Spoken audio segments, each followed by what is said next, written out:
city of Ciudad Victoria, Mexican authorities captured Martina Estrada Luna, aka El Kilo, lieutenant boss of Los Angeles and San Fernando, who was responsible for at least 217 killings in that locality. Along with El Kilo, 11 additional Delta gunmen were apprehended. They were linked to the killing of a police officer and an investigator who were covering the massacres. In addition, Estrada Luna was one of the masterminds of the massacre of the 7th migrants in 2010 and was responsible for many of the mass graves found. He was regarded by the DEA as one of the most aggressive leaders in the Los Angeles organization. Federal police then captured Edgar Montiel, aka El Huache, in Presidio Zacatecas. It is said that he was involved in both the 2010 and 2011 San Fernando massacres. Edgar Montiel was an army deserter before joining Los Angeles. Other than lieutenants like Abraham Caporal, aka El Erasmo, were captured on the 30th of June 2011. The Attorney General of Mexico offered up to $50 million for information leading to the capture of those responsible. In addition, the Attorney General led the investigation, and as of August 2011, 82 people had been arrested in connection with the massacres. Some of those arrested were minors under the age of 18. Top Zeta leaders responsible for the attacks have also been arrested. Salvador Alfonso Martinez Escobedo was captured in late 2012, and Miguel Trevino Morales, then Zeta leader, was arrested on the 15th of July, 2013. Taxes are based upon what happened last year. It's like looking into a rearview mirror, but each tax will also tell you what's coming. What will, how does it affect you? When you partner with each tax, you maximize the goal while getting you ready for the move. Show us at your local tax expert for Mexico to guarantee tax plans and protect the future. Don't wait to know what's coming for a while. The curve is here. I don't know if we're going to get it done.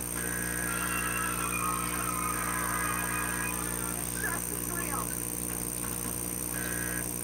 Marielza Morales, the Attorney General of Mexico, mentioned in a communique on the 30th of April 2011 that 16 of those arrested were municipal police officers in San Fernando. According to the investigations, the policemen offered Los Angeles protection and helped them cover up the killings. In total, the 2011 San Fernando massacre claimed the lives of 193 people.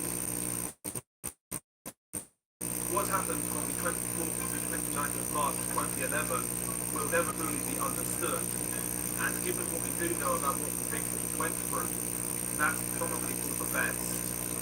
With reports of torture and forced fights to the death, as well as child murder, the 2011 San Fernando massacre was one of the deadliest and most tragic events to ever occur during the war on drugs. Sadly, many other massacres in subsequent years have happened, though the San Fernando massacre stands alone in its utter depravity. So there we have it, a truly messed up story. Like I said, there is a cloud of mystery surrounding both massacres, but especially the 2011 San Fernando massacre, mainly in regards to the presence of Miguel Trevino Morales. Please be aware, I'm not claiming that he was there. Many sources claim that he wasn't, but the prevailing narrative is that he was there, and it basically comes from one singular source, El Informador, who, again, apparently aren't always the most reliable. Just want to put that out there. But anyway, I hope you enjoyed the video. If you can enjoy this sort of content. Once again guys, thank you for the support, it's much appreciated. If you hit the like and subscribe, that would be great. If you want to follow me on Twitter, the link will be in the pinned comments if you have any DMs you want to send or like page recommendations. Also, if you can follow us on Twitch, once again, the link will be in the pinned comments. But anyway, as always, stay safe, and I'll catch you on the next one.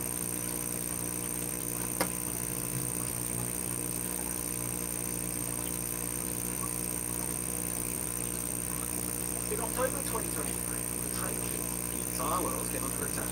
Off the coast of the Greece, along one of the most critical shipping lanes on Earth, missiles and drones crashed down dangerous ships on its bulk carriers. All once the global economy was held hostage in an attack on was coming by a group of people all around heard of, using weapons few people realised that they had. All along the entire world with their name, the Houthi rebels, sitting on a massive patch of territory, sovereign nation in Yemen.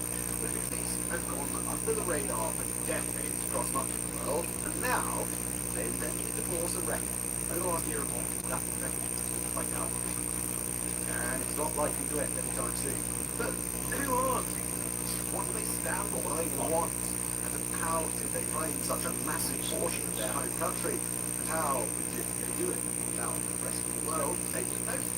Well, perhaps predictably, the answer to those questions start with just two words. It's complicated. But here at Warfront, we love a complicated story, and if you're watching this episode at all, then you probably need to. Welcome! Today we're going to be exploring the Houthi rebels in full, who they are, what they believe, what they want, and why they seem so very intent on becoming the entire world's problem.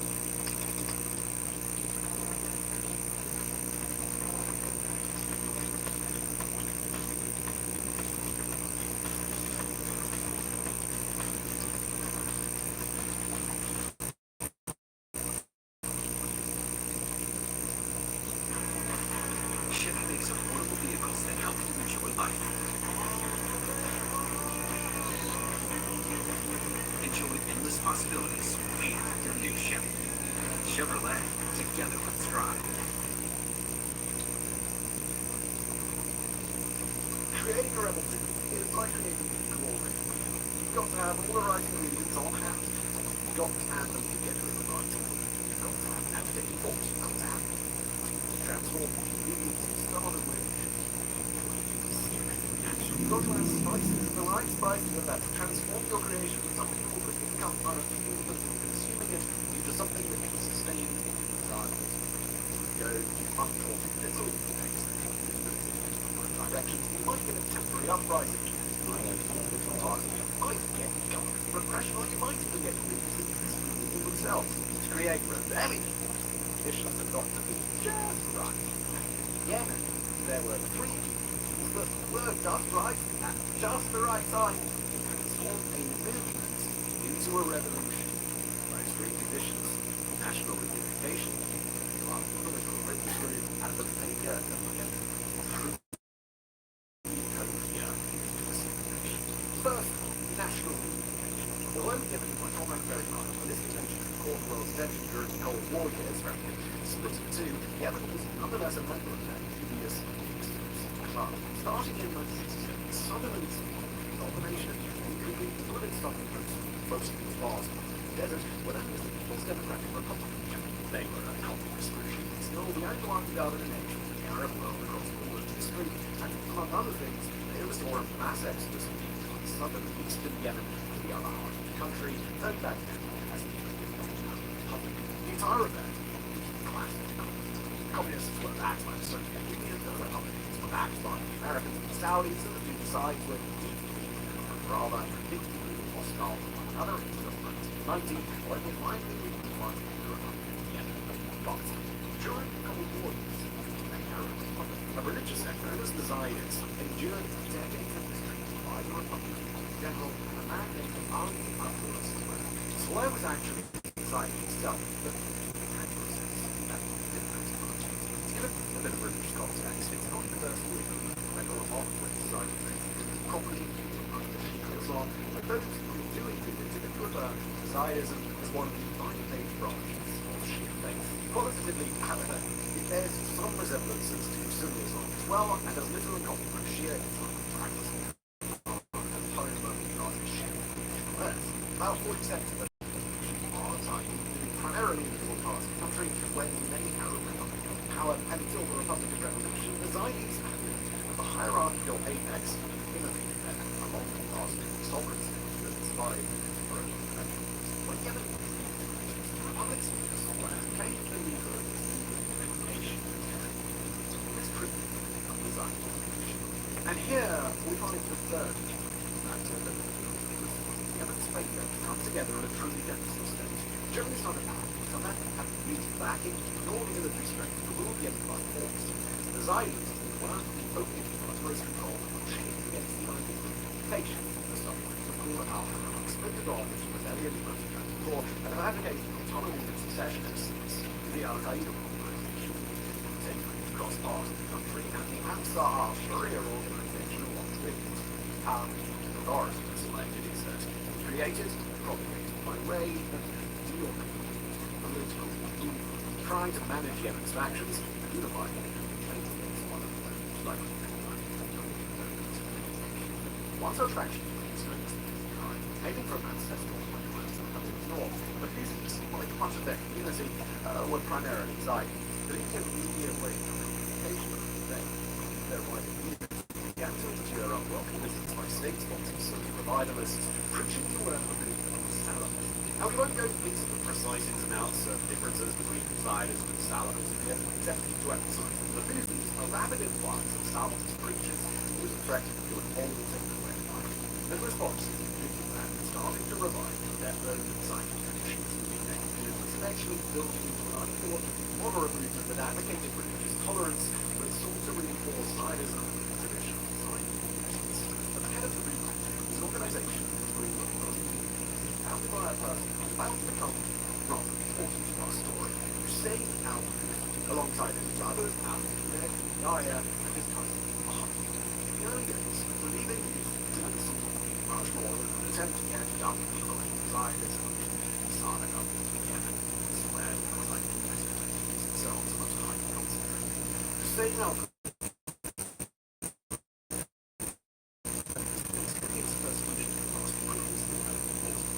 Syria and gone off supporting the South Yemen separatist movement with their immediate what appeared to be a political change in their nation. Being on the order of three Al-Houthi brothers was himself on the conventional side of clarity, when it set up small close in some accounts of among religious scholars who welcomed their events with one son was father, who by then was already the Secretary General of the Lebanese organization.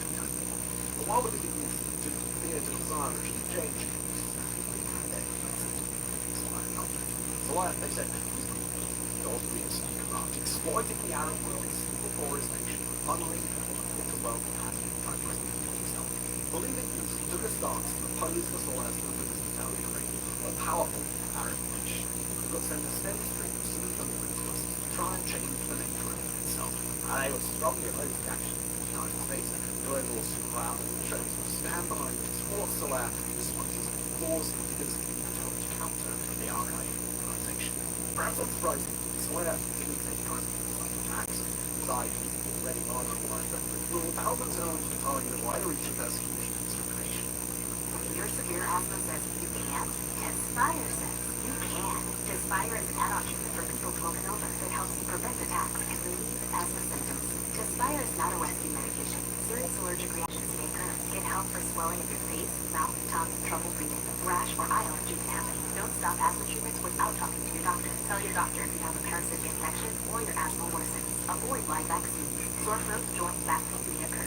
Ask your asthma specialist for Tespire by name. Reimagine exceptional with Buick Envision. Buick, exceptional by design. Current eligible Buick lessees get this ultra-low mileage lease on this 2025 Envision Sport Touring all-wheel drive for around $319 per month. 2003, the leading youth got a front row seat to that thing that changed the entire Middle East forever. Almost precisely 2,000 kilometers, that's 1,000 miles from many capitals in Saddam Hussein's Baghdad, the entire nation of Iran. The invading force was spearheaded by the Americans, the global empire, who was considered to be responsible for enabling, propping up, and protecting a dictator who would keep them staying. Across the Arab world, the invasion of Iran was a radicalized instance of people watching from afar, the believing youth, people with no gifts, they adopted Ansar Allah, or supporters of God. Formally, they still bear that name today. They adopted the English slang, quote, God is great, death, death, Israel, curse the Jews, and Islam. Very quickly, this large has been so deeply committed that historically they were willing to stand up for the world's most powerful nation, but around the world, in almost any the world is changing too fast, there's too much going on all at once, and Yemen remains a back referred to as a backward country. But one organization was Answer alarm, the Lebanese paramilitary saw something quite like themselves and deeply angered, rising troops, at least nominally under the sheer mellow and set common enemy, though never broken with persistent alienation. Along with the logs and liaisons of the Ansar Allah fighters, critical combat training and expertise, rallying them to the example of a movement that had been where they were in Hammond. With Hezbollah became interested from the Iranians. Before long, the role of the positive attention was really much. Yes, during those same bitter months, Ansar Allah drew a fresh eye at his leader, Ali Qudus. Now the group was openly advocating Salah's downfall, and fans couldn't stand Salah likes the same alchemist. Accused of attempting to set itself up as a Zionist Islamic state violent protests. 2 days before the bounty was declared, and 600 followers of Ansar Allah were arrested at the Great Mosque of Sanaa, Yemen's capital city, and in that already practiced environment, the bounty of capture its leader would prove to be a original plot. The Ansar Allah movement was alleged by Salah to have already been a rebellion prior to that, but if it wasn't before, then it certainly became one. What came next was brutal violence. Capturing Hussein al-Hussein after months our lines between the government and Ansar Allah. The violence summer of 2004 concluded with the deepest possible blow to rebel movement. Alongside 20 aides, Hussein al-Hussein killed in Syrian hideouts close to the Saudi Arabian border. To say that the Salah government killed Hussein al-Hussein only tells half the story. In truth, many soldiers didn't just kill the man, they martyred. From that moment forward, Hussein's father and dad Reddit served as spiritual leader, which he did until dying in actual death in 2010. Hussein's brother, Abdul Malik, alternatively his father was Abdul Jibril, would become the leader, and the position still holds to this day. His two surviving brothers, Yahya and Abdul Karim, are still disciples, and the true testament not just of an outpour of Hussein's values and movement, but his value as a resistance. The Ansar Allah movement would adopt a far more recognizable name in his honor, the Beatles. The death of Hussein would bring about a significant pause in the fighting between the Houthis and the Iranian government. That pause wasn't going to last very long. In early 2005, a bit over half a year after Hussein died, the fighting died over the course of roughly 2 months, although the Iranian government was unbelievable deaths going forward. Sensing that the situation was not under control, Salah attempted to offer the pardon, but was treated in return, both sides appeared to agree. The following years, the situation was periods of quiet and periods of large violence. The first half of the year 2007 was bloody with about 1,500 people killed during the course of a flare-up. Significant government troops were killed and losing. While the ceasefire that ended the flare-up would see a leaders banished to Qatar, the movement was by no means finished. 2008, fighting along with triple that number of devoted preventive death tolls. 2009, Salah government made a massive crackdown using tanks and fighter aircraft, launched a large military offensive operations. During that special fight, was receiving arms and personnel support from Iran and traded arms in Saudi Arabia to reinforce the two nations from shared border. Eventually, these were accused of having allowed the enemy troops to attack the Saudi base across the border, while in turn threatening to accept help from foreign fighters and against them. On the late government side, not one, but 2 prominent generals were killed. Operations launched there for leading civilians and fighters on both sides.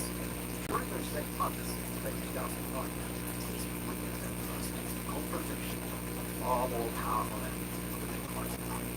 After a cross-border ambush by Houthi killed 2 Saudi Arabian troops, the Saudis retaliated at a large scale, first with airstrikes and then with direct assaults on small mountain range where Saudi 2,000 Jordanian commandos arrived to help the Saudis, along with the detachment of Iraq's air forces. Despite their air power, despite their international support, despite their far better training equipment, the Saudis were pushed out of Iraq territory, suffering well over 100 missiles killed. By January 2010, there was the Houthis offering the troops to Saudi Arabia and threatening to pull out warfare on Saudi territory. The Saudis ultimately killed the parties of the victory, but these delivered an unthinkable movement just a few short years earlier. During these years, every Israeli country about the conflict that one from their adversaries in a way, helping to other people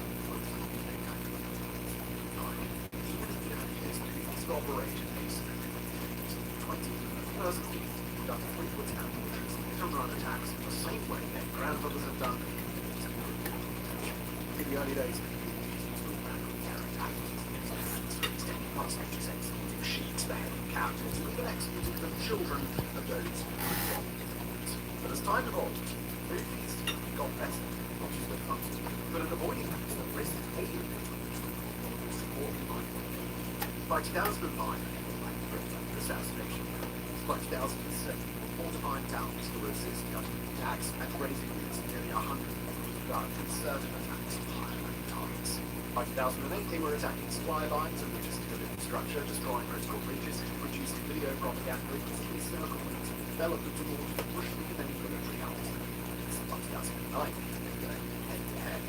Many brigades operating against multiple governments, which raised the South. 2010 saw more violent governments, but this time it wasn't the government.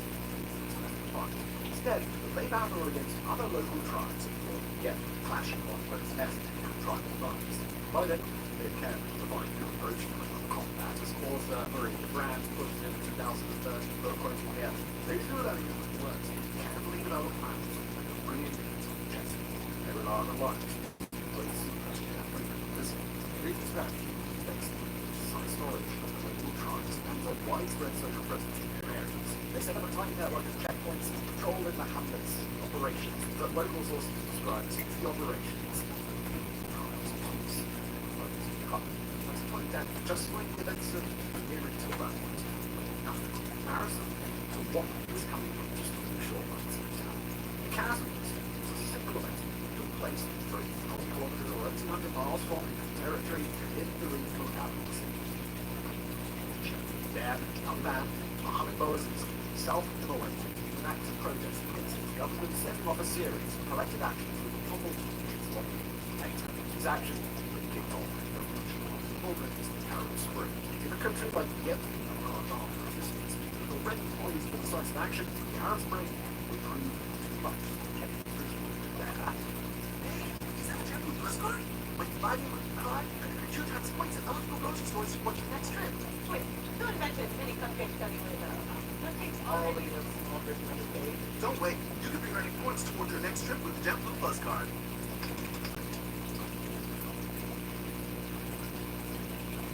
By 2011, Yemen was exceptionally poor nation, but not expectantly scarce education, widespread abject poverty and violence, alongside the reasons government of the outcome.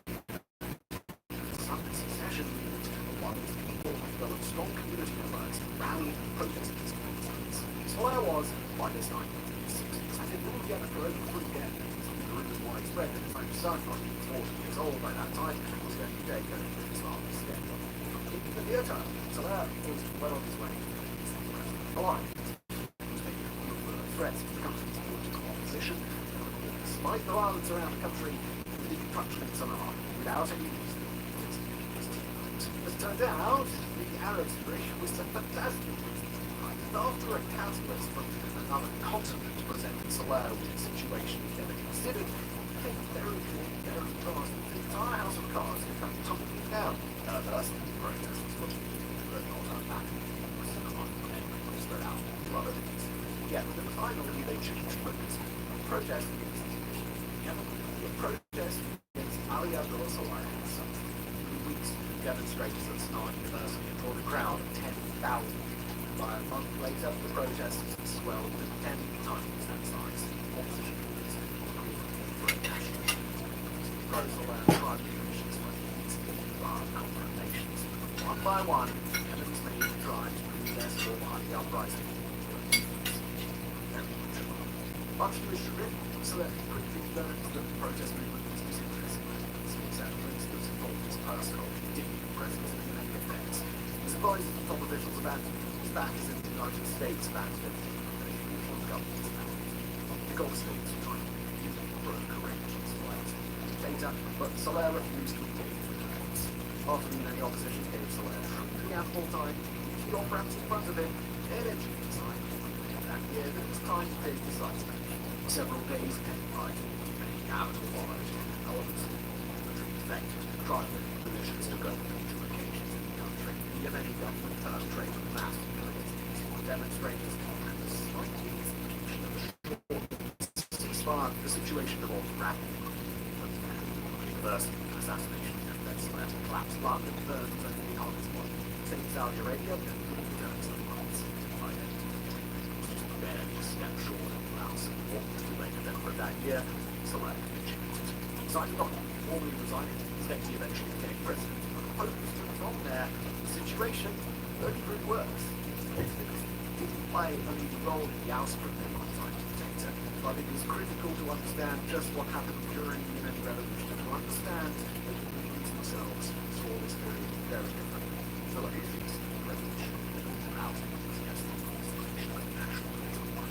instead, it created what is best described as a permissive environment, a situation where they take unilateral action inside their own territory while the government and most of civil society was distracted.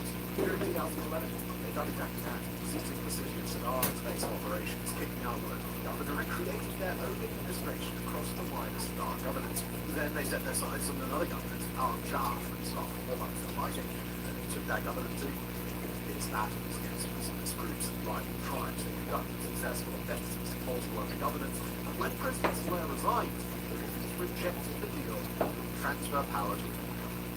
In a fractured environment that was immediate post-revolutionary Yemen, it was highly unlikely that even official peace would be used again in all parts of the country, and the Houthis were a major part of its war. Days after the president took the reins, the Houthis launched their first against the tribes.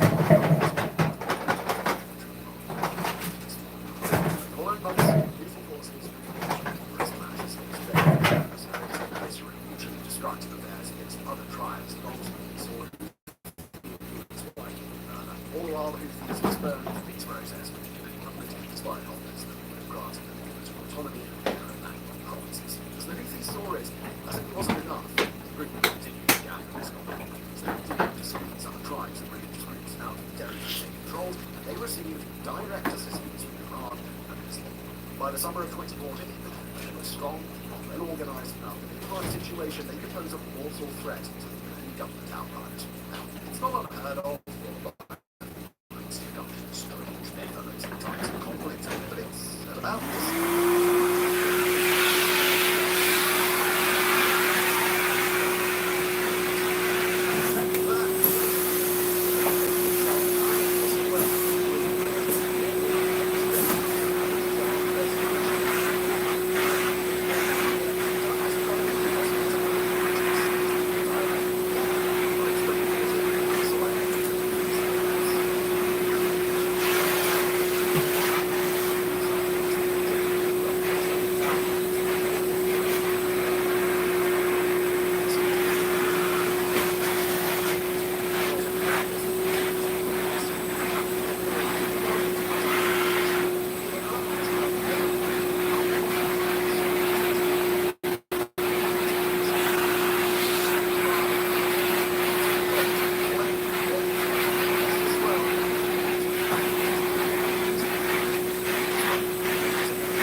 civilian casualties and collateral damage would be no better than the Western-led interventions elsewhere in the Middle East.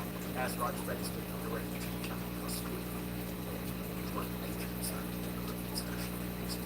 Despite the coalition's clear control of the air, they proved to be capable of stopping the lethal advance of enemies. Bringing tanks and heavy artillery as part of their assault, the Houthis managed to recapture portions of the international airport, battle for the city centre, and took impunity, albeit brief control of the enemy's presidential palace. Despite a hammering from both naval ships and fighter aircraft, the Houthis were able to capture large portions of the area as the city devolved into a humanitarian nightmare. Fighting was absolutely brutal. Despite a counterinsurgent air campaign that began in late March, it would take until July of that year the Houthi troops to take the airport back from the Houthis and take restless action beyond. By then, coalition operations were imposed, although in a practical sense, it's not quite accurate to say that hope was in the school. In reality, the coalition restored its airstrike policy after a brief pause, ravaging the capital, other key cities, and positions out of the countryside. It made in schools and hospitals, drawing accusations of war crimes, and as the campaign continued, more and more Yemenis were displaced. Food was already a source of the country, and with the coalition targeting air supports at a large scale, it became nearly impossible to get more aid into the country. As the Houthis continued on assault, reportedly shooting down American-made warplanes, as they took more and more territory, the Saudi-led coalition UNESCO World Heritage Sites in Netherlands hospitals operated by medicines. According to UNICEF, that hospital is the 39th hit by the fighting the coalition continued to cause massive casualties, destroying homes, devastating infrastructure, and drawing millions worldwide population. During that time, Saudi Arabia united Arab did unprecedented casualties and lose considerable proportions in their equipment. The conflict also saw direct on-the-ground involvement from the American firm Stellus, who then known as Blackwater, within a year or two of the start of the civil war, millions upon millions of Yemenis were displaced, with well over half the population in desperate need of humanitarian assistance. And this is a place where malnutrition and poverty were widespread before the civil war began, meaning that when humanitarian aid routes were devastated and millions were internally displaced into dangerous areas with limited infrastructure, it took no time at all for the civilian population to reach the brink of famine. Even today, in 2024, UN population estimates that 6 million Yemenis are on the brink of famine, 17.3 million are acute needs. That's today, in an environment where it's at least easy to liberate from the wasn't behind this. With mass poverty and mass displacement has come the spread of disease, the collapse of education and social services and much more. After 2016, the battle lines of the Yemenis more frequently evolved to change election. Large-scale offensives, endured large-scale counter-offensives, in rapidly tangled, unpacked nations. Both sides backed by their own allied nations interact with the main factions in complex, often unpredictable ways. Al-Qaeda and a major third force in the conflict capturing numerous towns and cities. Times while suicide bombers by way of Al-Qaeda, the Islamic State, and other groups of rallied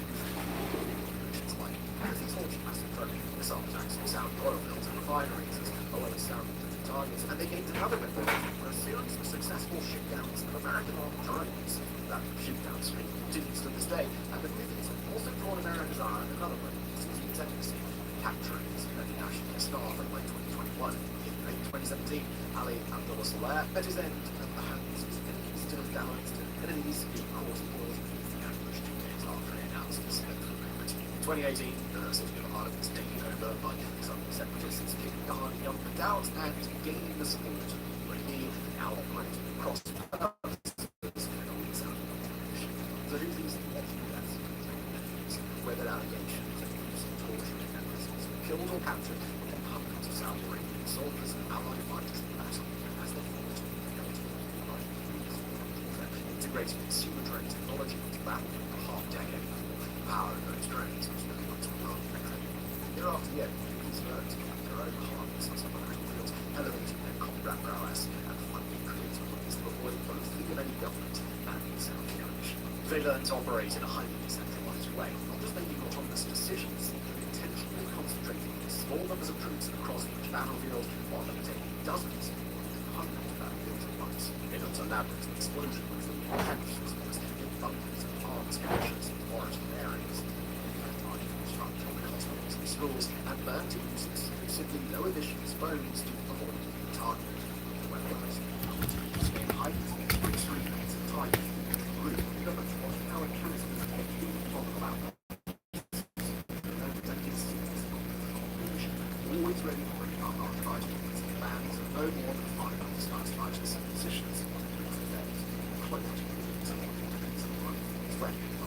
War set up in a way to be a single front, not multi-stage defensive war by itself, only back by concept machine guns and forces, next and the next, all going out in advance.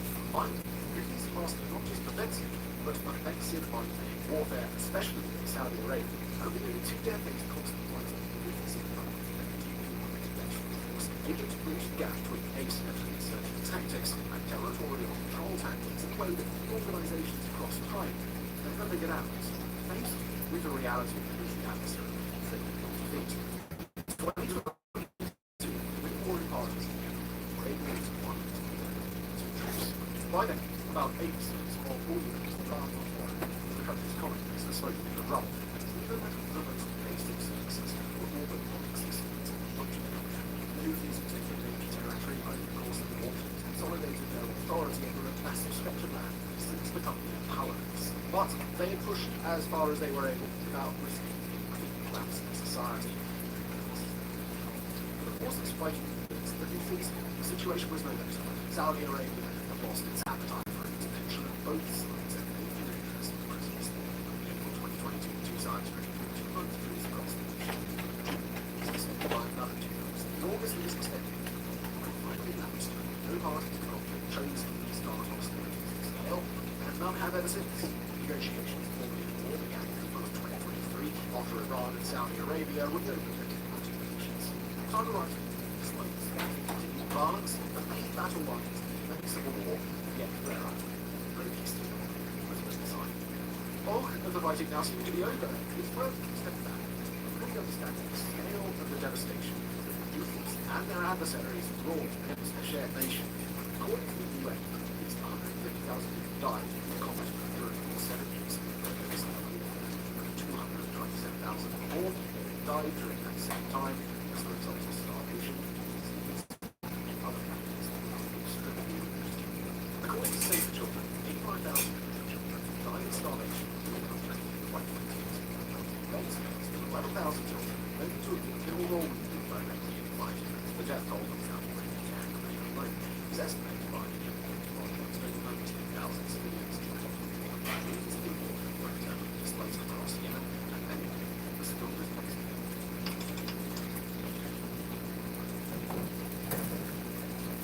In 2024, the map of control hasn't changed much. The country is just as much fact workers on Syria, Libya, or Oman. While the Houthis don't control the entirety of the country, or even a majority of its physical territory, they do control most of the civilian population centres and a significant majority of all the residents in the country. In fact, other than a few isolated pockets, it's controlled the entirety of what used to be the Yemen Republic during the years of the war. They control hundreds of kilometres of Red Sea coastline, as well as many of Yemen's outlying islands.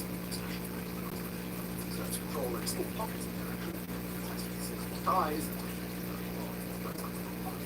as well as much larger portion of the country's largely uncapitalist heart.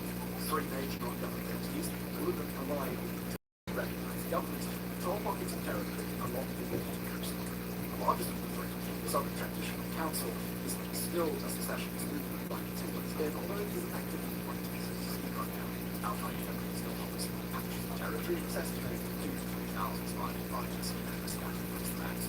Today, rebels have no longer set exclusively sides. In fact, they have quite some time after long years of operation against Iran, rather than playing some warlords with sheer ideas of strong countries. They're not revivalists, but all inside the public, and they're neither uniformly popular among the Zion community nor uniformly unpopular against citizens. Their ideology has been described as highly criticized, but substantially simplified with a lot of the traditional nuances of the Zion days stripped out, broadly accessible.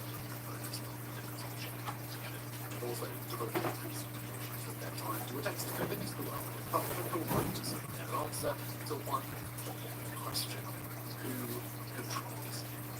After all, whoever is recognized as the enemy's leader gets all the perks.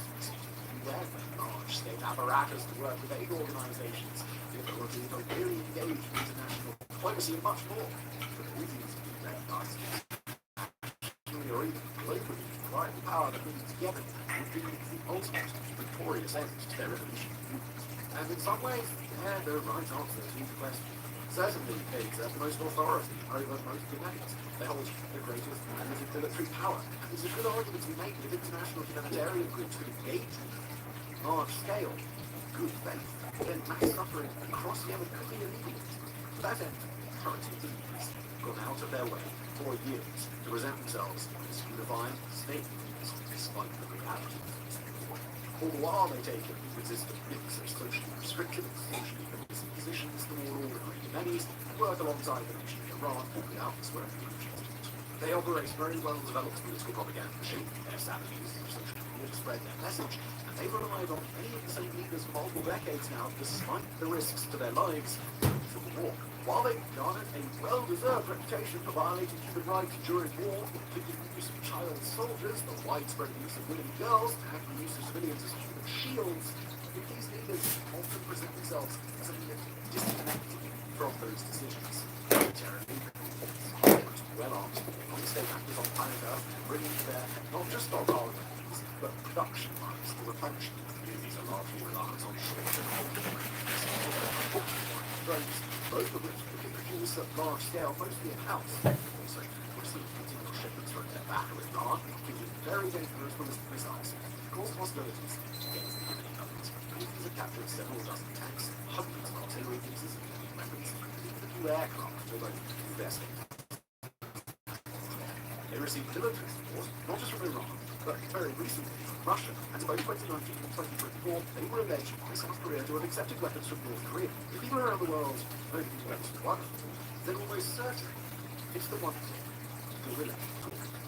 And how would they engage against global maritime trade, capitalizing on the critical trade located immediately off their western coast? For a bit over a year, down the right, they used cruise missiles, ballistic missiles, unmanned aerial drones, and explosive-packed sea drones to launch direct attacks on ships heading to and from the Suez Canal, or one of the single most vital locations in the entire economy.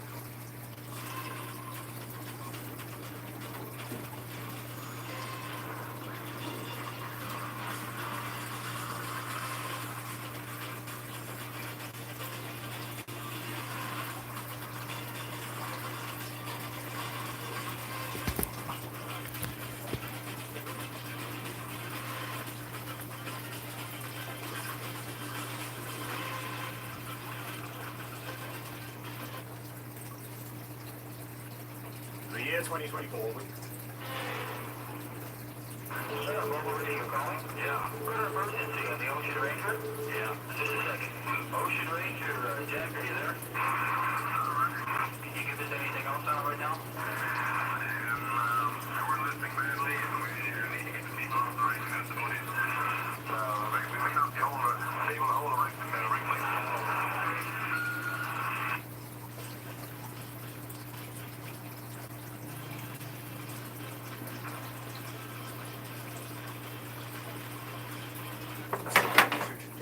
Under the direction of the British Admiralty, led to the development of a unique weapon that would change the course of maritime warfare during World War II.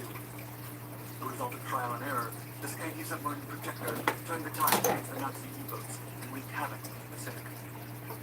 Instead of dropping depth charges on submerged submarines and causing damage from hydrostatic shockwaves, a different approach to outperform was conceived early in the war. The idea was to design a device that would fire spigot worms ahead of the ship and have them detonate only when they hit a hard surface. Though the original fairly mortar device was unsuccessful, a new idea sprung from this adventure, and thus the Hedgehog was born. Named for its rows of launcher spigots, which resembled the spines of the creature when devoid of a load, the Hedgehog not only became barely, but become one of the most feared weapons against the dreaded German submarines.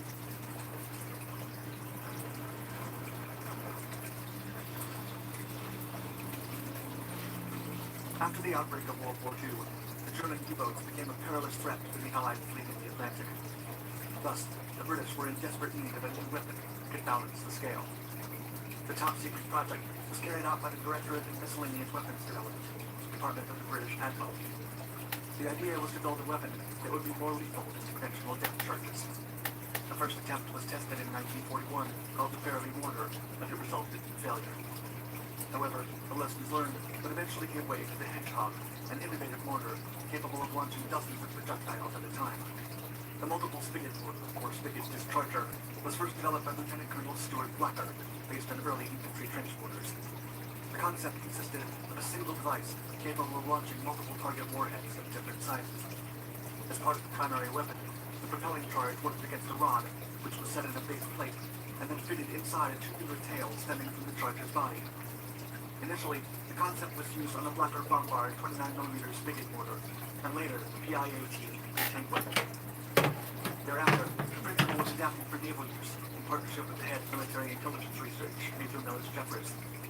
Notably, Jeffers brought the Blacker design for use in the Army. The Hedgehog could fire a salvo of 24 small bombs directly ahead of a ship. The trajectory was calculated by a mathematical arctic projection, with contact aimed within a circular or elliptical area of about 100 feet in diameter and 250 yards. The mounting was fixed at first, but was later replaced by a gyro-stabilized base, which enabled the attacking ship to roll and pitch more freely. Each mortar projectile carried a 35-pound vortex charge, measured 7.1 inches in diameter, and weighed 65 pounds. The angle of the spigots was positioned for a discharge with a diameter of 130 feet and ahead of the ship by 590 feet. While sinking, the bombs then descended at 33 feet per second, which meant they could reach an enemy submarine at 200 feet in under 90 seconds. Remarkably, the charges would only detonate upon contact with a hard surface, resulting in more immediate and lethal damage to a submarine than depth charges that relied on hydrostatic shockwaves. Fitted at the bow of a ship, the impressive device increased the accuracy of anti-submarine weapons and forced the Nazis to innovate in return. Each of the Hedgehog's 4 cradles fired 6 projectiles in sequence and staggered to land simultaneously. As a result, the mounting did not receive excessive stress, which avoided the need for detonator enforcement, and allowed the weapon to be smoothly retrofitted whenever needed. Moreover, reloading took no more than 3 minutes. In addition, the system solved the problem of a potential target submarine disappearing from sonar and losing contact when getting closer to the technology's minimum range. The characteristics of the speed of sound when traveling through water led to a scenario where the echo return from the target was too short, and therefore a human operator couldn't distinguish the turning signal from the original pulse. A phenomenon, dubbed the instantaneous echo, caused both sounds to merge while the enemy submarine hid away from depth charge range. In other words, the situation created a blind spot, concealing the target submarine from the sonar, enabling it to execute basic maneuvers and leave the scene undetected. Thus, a 4-mounted weapon from the Hunter ship's deck that could discharge projectiles over the bow while the enemy vessel was visible would give the Allies a tangible advantage in the Atlantic and Pacific. However, the mortar was less effective when facing deep targets. Although target depth was less important, its use on objects below 400 feet was discouraged. Regardless, getting 1 or 2 direct hits was usually enough to sink an entire submarine. What's he like? The happy-faced killer? You mean my dad? Glad you never have to know. You're so much better than me. You're just like your old man. I'm not like you at all. Thinking taxes are simple? You can file for free with H&R Block. More people qualify for H&R Block free online than TurboTax Free Edition. Find eligibility requirements at hrblock.com/free. Approximately 55% of filers qualify.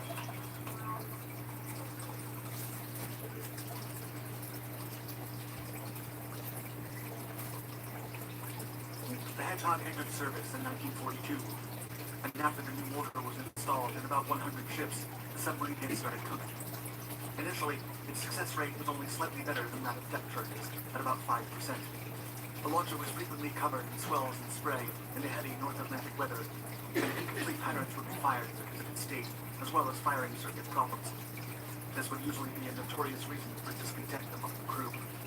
In early 1943, the Royal Navy employed the Hedgehog so intermittently that an order was issued for captains to report back on why they hadn't used the weapon upon contact with a submarine. Furthermore, the lack of experience and confidence in the Hedgehog contributed to the disappointing results. Consequently, improved training sessions and talks about the correct use of the novel weapon were implemented, and soon the Hedgehog's metrics improved considerably. By the end of the war, it was concluded that 1 in 5 mortar attacks resulted in a lethal hit. In contrast, less than 1 in 80 depth charges had the same result. The new weapon was so effective that the Kriegsmarine implemented an acoustic torpedo program in 1943. The new German homing torpedoes proved effective without using periscopes, allowing submarines to remain undetected and avoid counterattacks. However, the Hedgehog played relentless havoc in the Pacific in mid-1944 due to the skillful crew aboard the mythical USS England. USS England was a lightning-fast destroyer escort named after the Pearl Harbor hero and Chief John C. England. Destroyer escorts were a cheaper and smaller alternative to Navy destroyers, and instead of engaging in fleet battles, they were tasked with the less exciting task of escorting convoys of slower merchant ships across the world's oceans. The humble England had a weight of 1,400 tons and a crew of 186. In contrast to more powerful destroyers, England was armed with 3 3-inch guns rather than 5-inch ones, 12 anti-aircraft guns instead of 20, and 3 torpedoes instead of 10. But among her anti-submarine armament, the Hedgehog stood out. On May 18, 1944, England and 2 other destroyer escorts were directed to intercept a Japanese submarine headed towards the Solomons. The following afternoon, the destroyer escort sonar identified submarine I-16. According to Captain John Williamson, England's executive officer, the ship attempted 4 attack rounds over the Japanese to destroy the Hedgehog, but I-16 cleverly outmaneuvered her by following the attacker's course. However, 4 to 6 hits detonated on the 5th attempt, much to the crew's delight. The stern was lifted 6 inches and then plopped heavily. Williamson recalled, quote, "We had a cataclysmic certainty for the last of 1 Japanese submarine." Later that month, the Imperial Japanese Navy implemented Operation A-Go, an extreme approach to confront the Americans in one last decisive engagement. To begin with, 7 submarines were to block the northeast side of New Guinea, an expected path of the Americans. The front line of submarines could give the Japanese an early warning, but more importantly, they could sink enough enemy vessels to affect the outcome of the upcoming battle. But unbeknownst to the Japanese, the Americans had cracked their codes and deciphered their orders. Consequently, they sent England and her 2 companions to the Japanese line, smashing them one by one. On May 22nd, USS George detected the Japanese RO-106 submarine cruising inadvertently on the surface. After being illuminated by the ship's searchlight, the submarine dived and struggled to flee.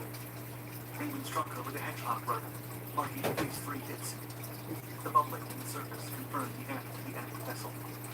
The following 2 days, England destroyed RO-104 and RO-116. Then, on the 26th, a hunter-killer anti-submarine task force reached the small fleet. The takeover allowed the destroyer escorts to head to Marcus for resupply. Fortunately, England contacted and sank RO-108 while on the way. After resupplying, England and her companions steamed for the remainder of the Japanese line. Then, on the morning of May 30th, the destroyer Hazelwood spotted RO-105, and several ships joined the hunt, including George and Navy. England, however, was ordered to stay back. Following an entire day of chasing and unsuccessful attacks, England offered to help, but as Williamson remembered, the reply was, quote, "We are not going to tell you where we are. We have a damaged sub, and we are going to sink her. Do not come near us." Suddenly, RO-105 emerged from the surface, directly between the destroyer escorts, blocking their mutual fire. Out of choices, Division Commander Haynes radioed, quote, "Oh hell, go ahead, England." England then scored between 6 and 10 Hedgehog hits, resulting in a major explosion that ended up with loads of oil and debris floating from the surface. To this day, USS England has the record for most submarines sunk by a single ship, with 6 victims in 12 days. With help from the Hedgehog, out of the 7 Japanese submarines originally lined up, 5 were destroyed, foretelling the end of the Pacific War.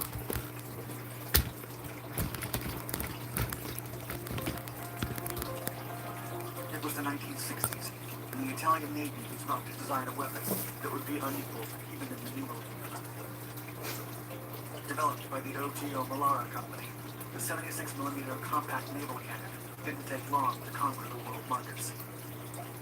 Its holistic design made it a perfect fit for anti-missile and anti-aircraft bolts, but also for anti-surface and general naval support missions, soon surpassing American. The Silverado Trail Book. 3 reasons why you need this portable welder.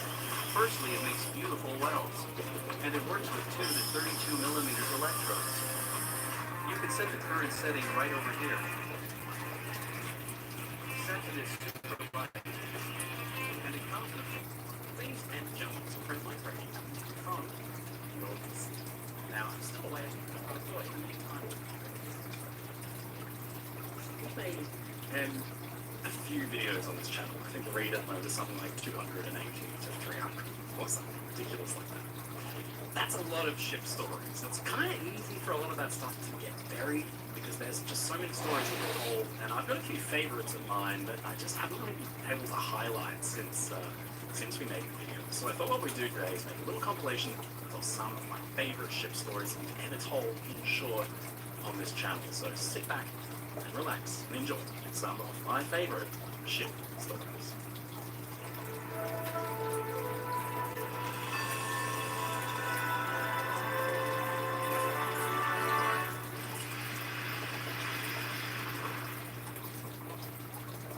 In April 2022, the Russian-guided missile cruiser Moskva was destroyed by the Ukrainian military. The ship had been commissioned in 1983 and had been thoroughly modernized through the years for the equivalent cost of millions of dollars. Its loss was an embarrassment for the Russian Navy because Moskva was actually the flagship of the Black Sea Fleet. But it may surprise you to know that the ship actually sent back to the wreck, attend to it, and recover lost items. It was built way back in 1913. The Russian salvage ship Kommuna is an absolutely fascinating thing. Over 110 years old now and still in service, this makes her easily the oldest active-duty Navy vessel in service in the world. Her story is as unorthodox and bizarre as the design of the ship itself. So how exactly does a ship end up serving its country for over 100 years? Well, it's actually a fairly rare occurrence.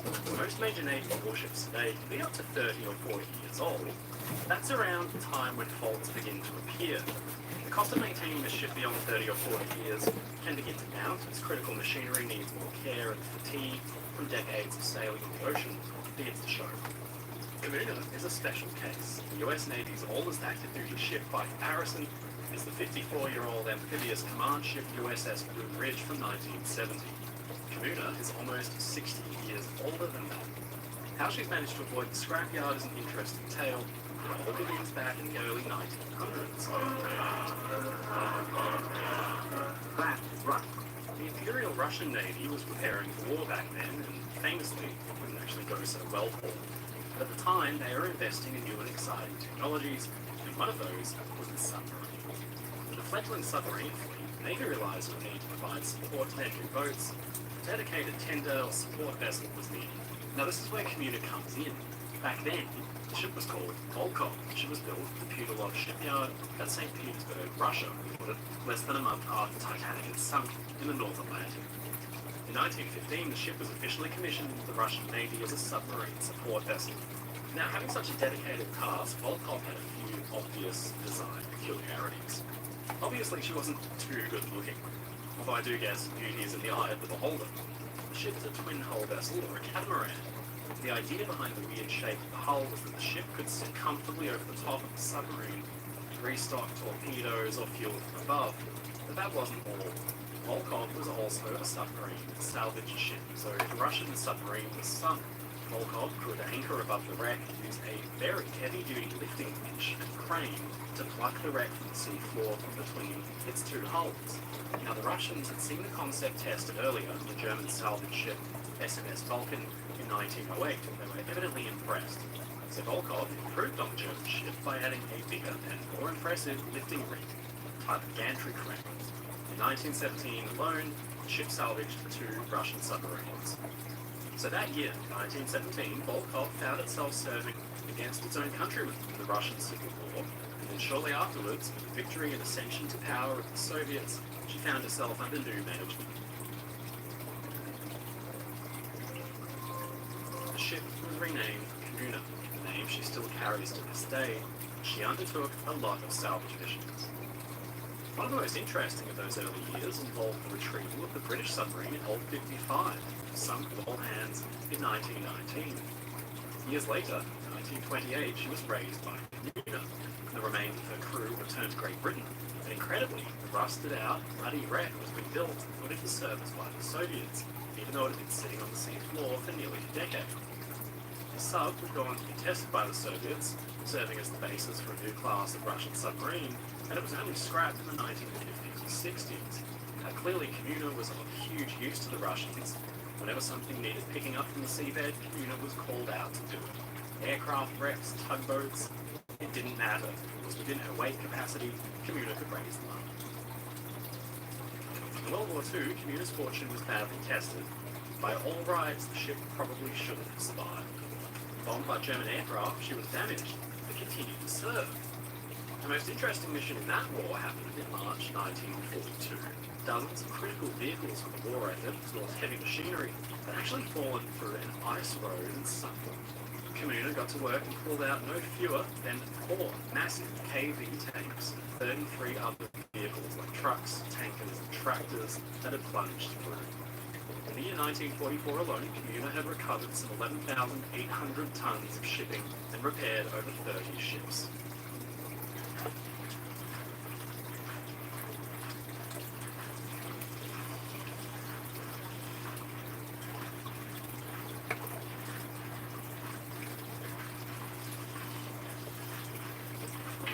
Once I was able to sit down. By the end of the war, Comuna was 32 years old, and probably nearing the end of her life. Or at least you'd think so, but clearly the Soviets had other ideas. All through the 50s and 60s, and the 70s, Comuna was doing her thing with her usual plum. In 1954, she'd actually gone in for a massive refit in the Netherlands. A month-long work saw the old workhorse re-engined, her ancient reciprocating steam engine being replaced with modern diesels. Incredibly, this gave the specialist ship a fresh bill of health and a new lease on life. This basically set the pattern for Comuna for the next few decades. The whole time, the ship was running important missions for the Russian Navy, rescuing crews trapped in wrecks, recovering lost aircraft and submarines. In 1984, the ship was finally removed from Navy service to be transferred to the Russian Academy of Sciences. But during a period of inactivity, she was looted. Dodging the scrapyard yet again, the Russian government refitted her completely. The transfer was cancelled, and Comuna was back with the Navy for the turn of the millennium. So it was that by 2022, some 110 years after she was first introduced, Comuna was out again over the wrecked cruiser Moskva. Now, a warship that big stands no chance of being pulled up by a rescue vessel like Comuna, but it's probable that the old ship was actually recovering important and classified documents, equipment, and even crew remains. In this way, the world was treated to a bizarre sight of Comuna of 1913 recovering things from the wreck of a cruiser from 1983. So why has Comuna been able to serve so long? Well, like many other ships that serve way beyond the normal amount of time that a ship should, it's usually down to one of 3 factors. It's either cost and convenience, it's either designed for a very specialist part and therefore difficult to replace, or it's just good old-fashioned good luck. Specialist vessels tend to stay in service for long periods of time because they're so unique and expensive to reproduce that if they're doing a good enough job, if the design is sound, then there's simply no need to retire or replace them. One good example is the deep-sea diving submersible Alvin, which famously was used to explore the wreck of the Titanic. This incredible little sub will turn 60 this year, and it is happily still in service. Another example is the US Iowa class of battleships. Now, these are decommissioned now, but they were in service from the 1940s and recommissioned briefly for a stint in the 1990s for Operation Desert Storm. World War II rendered battleships nearly useless thanks to advances in aircraft technology, but the Iowa class, with their insanely powerful guns, could serve as very capable offshore artillery platforms for bombarding enemies far inland from the sea. So it was very specific operating requirements that the Iowas were recommissioned and sent to the Middle East. Interestingly, US federal law dictated that at least 2 Iowa-class battleships should be included in the Naval Register because their use as a floating artillery platform was so unique that no modern-day cruiser, frigate, or missile-armed warship could do it as well. She was finally decommissioned in 2006, over 60 years after she had been built. In more modern times, it's been announced that the Arleigh Burke class of destroyers of the US Navy will actually be modernized and pressed into service, possibly for another 40 years. When they are finally retired, sometime in the 2060s or 70s, they'll be around 80 years old. In the sky, the same is true of the B-52 bomber. Only 744 of these things were built just between the years 1952 and 1962, and it's thought that they will still be in service 100 years after they were first introduced. So some ships do sneak through the cracks and do a job so well that they just don't need to be retired or replaced. One day, of course, Comuna will need to be decommissioned, and that day is probably moving soon. But so long as her steel plates stay watertight, her engines keep her chugging along, it seems that the Russian Navy is in too much of a rush to put this maritime supercentenarian to bed just yet. 3 US Air Force bombers are roaring through the skies, searching for their target.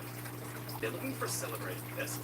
It's paramount to their country that they find it. Rain squalls obscure visibility. Then, like an apparition, the ship appears. Bombers line up on their target, but then they fly past, and the crews simply wait. The radio man establishes contact with the ship as Captain invites the air crews to lunch hour. This strange interaction didn't happen in wartime. It happened in 1938, the year before the Second World War erupted and plunged the globe into chaos. The target ship was the SS Rex, the luxury Italian liner, winner of the Blue Ribbon, the fastest Atlantic crossing, the toasted European ship. It was a playground for the rich and the famous. A few short years later, in 1944, the SS Rex would become an actual target of war, be hunted down and mercilessly destroyed. SS Rex was an absolute technological marvel. She first debuted in 1931. She was the result of a strong push by the Italian merchant marine government to establish the nation as a serious player in transatlantic routes to America. See, back then, service from Europe to the US was extremely profitable, and hundreds of thousands took the trip each week. It was also a showcase of national strength and achievement. Ocean liners became a symbol of their nation's strength. They were owned by private companies which built and operated them, but were also heavily subsidized, paid for by the government, served as a floating billboard for that nation. For years, Britain and Germany had dominated the headlines. Aside from the occasional American interjection, those nations had always had the biggest, fastest ocean liners. And Italy set out to change that. It was the Italian line that rose to the challenge with government backing and ordered the construction of 2 impressive ships, Rex and the Conte de Savoie. At 885 feet, 270 meters long, 55,000 gross registered tons, they couldn't take the title of the largest ships in the world, but they were extremely impressive. Where they shine was in luxury, especially in speed. The ships used all the modern technology, power steam turbines driving 4 propellers, a bulbous valve to reduce drag through the water, and fine hull lines to maximize the effect. The result was a pair of very fast ships. Rex was the fastest. She set to sea in 1931. The first failed to capture the prize for the fastest ship in the Atlantic run. Then, in 1933, she did, breaking the record and winning the Italian, the coveted Blue Ribbon, for the first time in history. Rex was fast, sure, but she was also absolutely gorgeous inside. Passengers adored her rich and luxurious interiors. Designers knew exactly what they were doing. The ship had been dubbed the Riviera of Float. Capitalizing on this, her outdoor swimming pools even had sand and colorful umbrellas. Thousands traveled on Rex in comfort and style, but around her, the world at large, things were changing in a big way.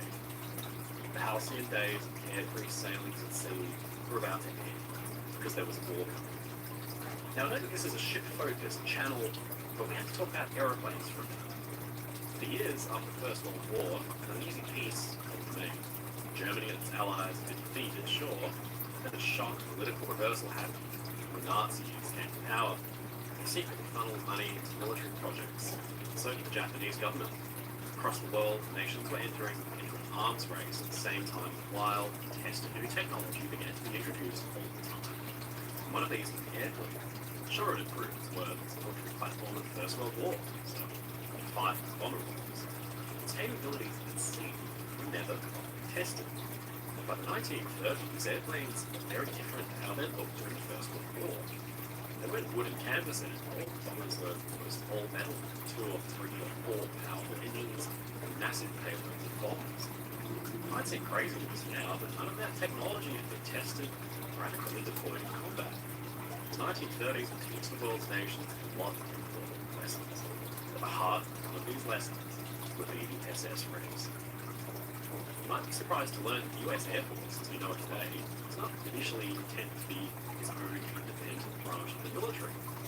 Between the years 1920 and 1941, the United States Army Air Corps simply existed as an aerial branch of the US Army, at a time before aviation was considered by itself a crucial aspect of warfare. But there was some that felt, even early on, that the Air Corps would become a fixture of modern combat and serve as its own branch of the military. The Navy particularly unimpressed. They thought the Air Corps should stay out of maritime business, and the aircraft had little impact attacking ships. There were a lot of debates about this. One man set out on a mission to prove the naysayers wrong.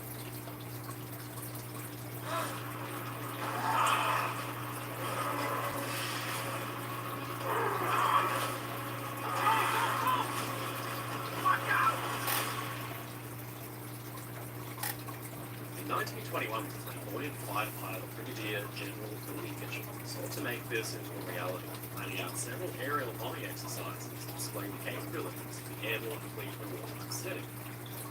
Mitchell reasoned that the Navy was wasting its time and money building dreadnought-style battleships, and that many bomber aircraft could be built at the price of a single battleship, and then easily sink that same ship. Mitchell went directly against the Navy, using his fleet of bombers to sink decommissioned battleships in tests that demonstrated their superiority over their maritime counterparts. This didn't make him any friends. The Navy was incensed. The tests cut the Navy out, flew in the face in terms of engagement, which limited the size of bombs that were even able to be used. The President himself, pardoned, was furious because Mitchell's tests made the Navy look bad at a politically delicate time. Things got so hostile that Mitchell's temporary rank of Brigadier General was not renewed. He was bumped back down to the permanent rank of Colonel, which was his insubordination.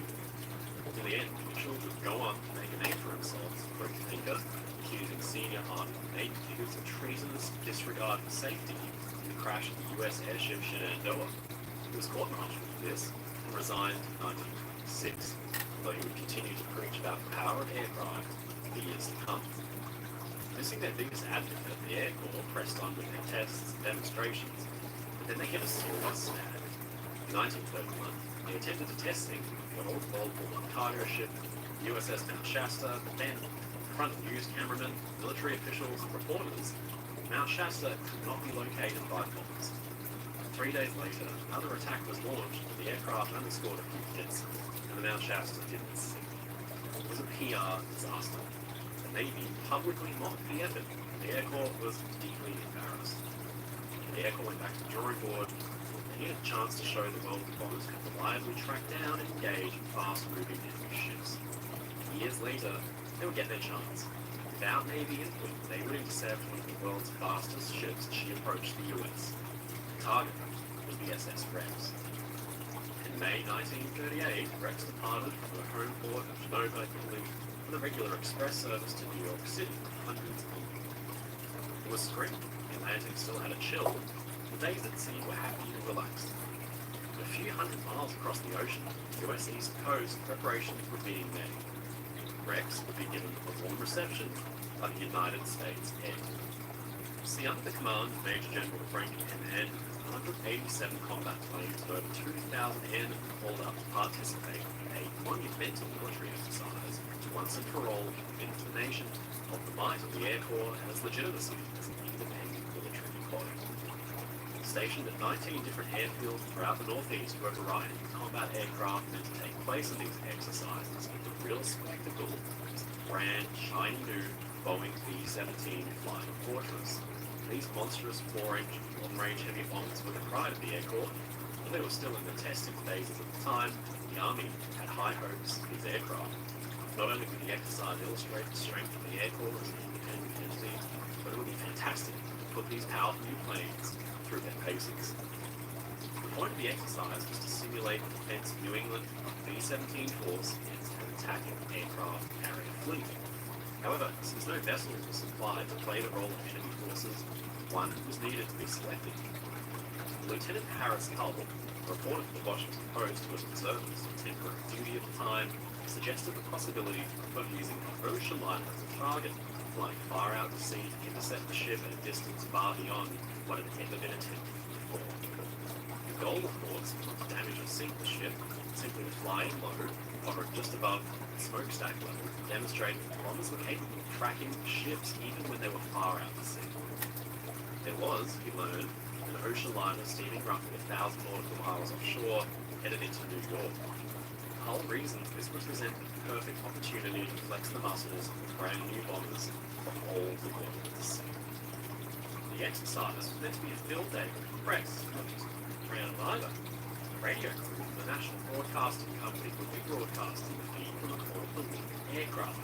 Major General W. Goddard, flight co-pilot, with a special camera to photograph the exact moment the planes board over the vessel. Taking off from Mitchell Field at 8:45 a.m. May 12, 1938, three B-17 bombers set out on a course for the SS Rex. Initially, they were met with horrific weather, which made the task of searching for the liner almost impossible. The rain, hail, and downdraft weren't bad enough. Headwinds pushed back against the bombers, slowing their speed by 11.5 miles per hour. Turbulence threw the planes around in the air, causing air sickness for the hapless NBC crew on board. The time was approaching for the live broadcast to begin, with the wreck still nowhere in sight, the weather refusing to cooperate, the air crew began to get nervous. They had given themselves some margin for error when plotting their course, but setbacks due to weather, and now only had time for one shot. They no longer had the luxury of time to attempt to search the vessel. Their approach had to be dead on, and the ship needed to be visible. And even worse, an expected position report on Rex never arrived. The crew realized that if the weather didn't clear up quickly, the whole mission would need to be aborted. They had been in the air already for nearly 4 hours. The very real possibility of another aborted attempt began to set in.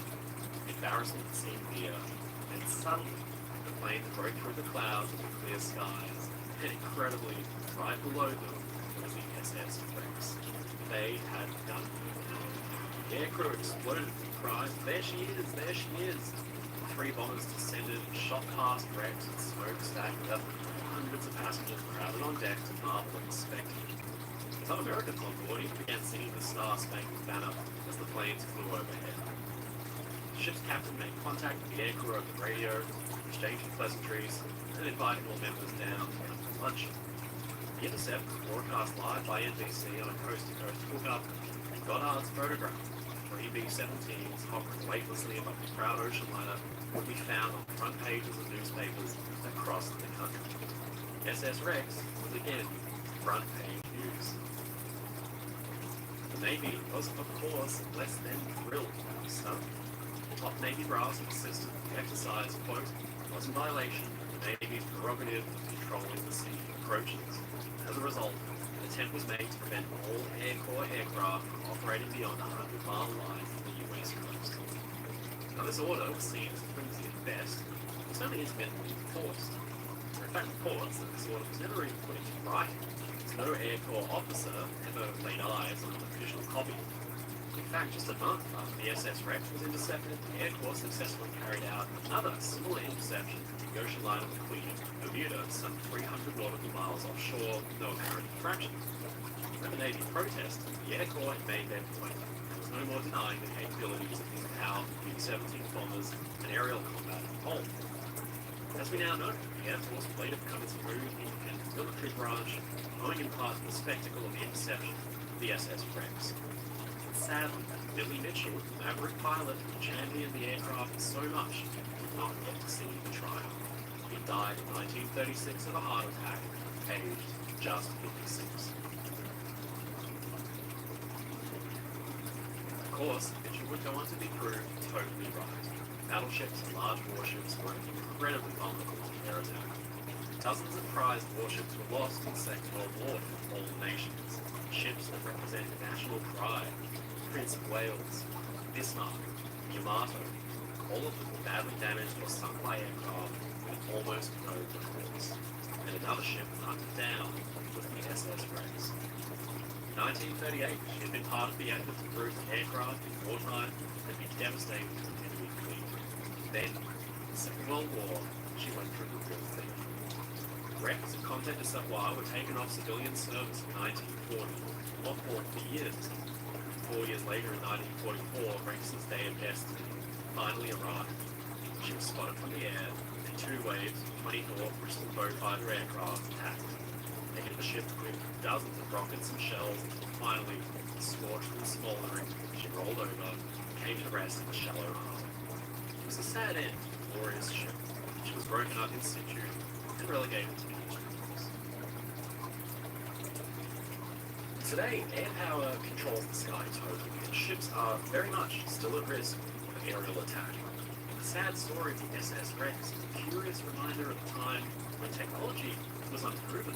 It took a few dreamers and daredevils to see the future through the right way forward. Buick's inspired design redefines the standard of beauty. Buick, exceptional by design. Current eligible Buick GMC Lexus ultra low mileage lease on this 2025 Encore GX Preferred.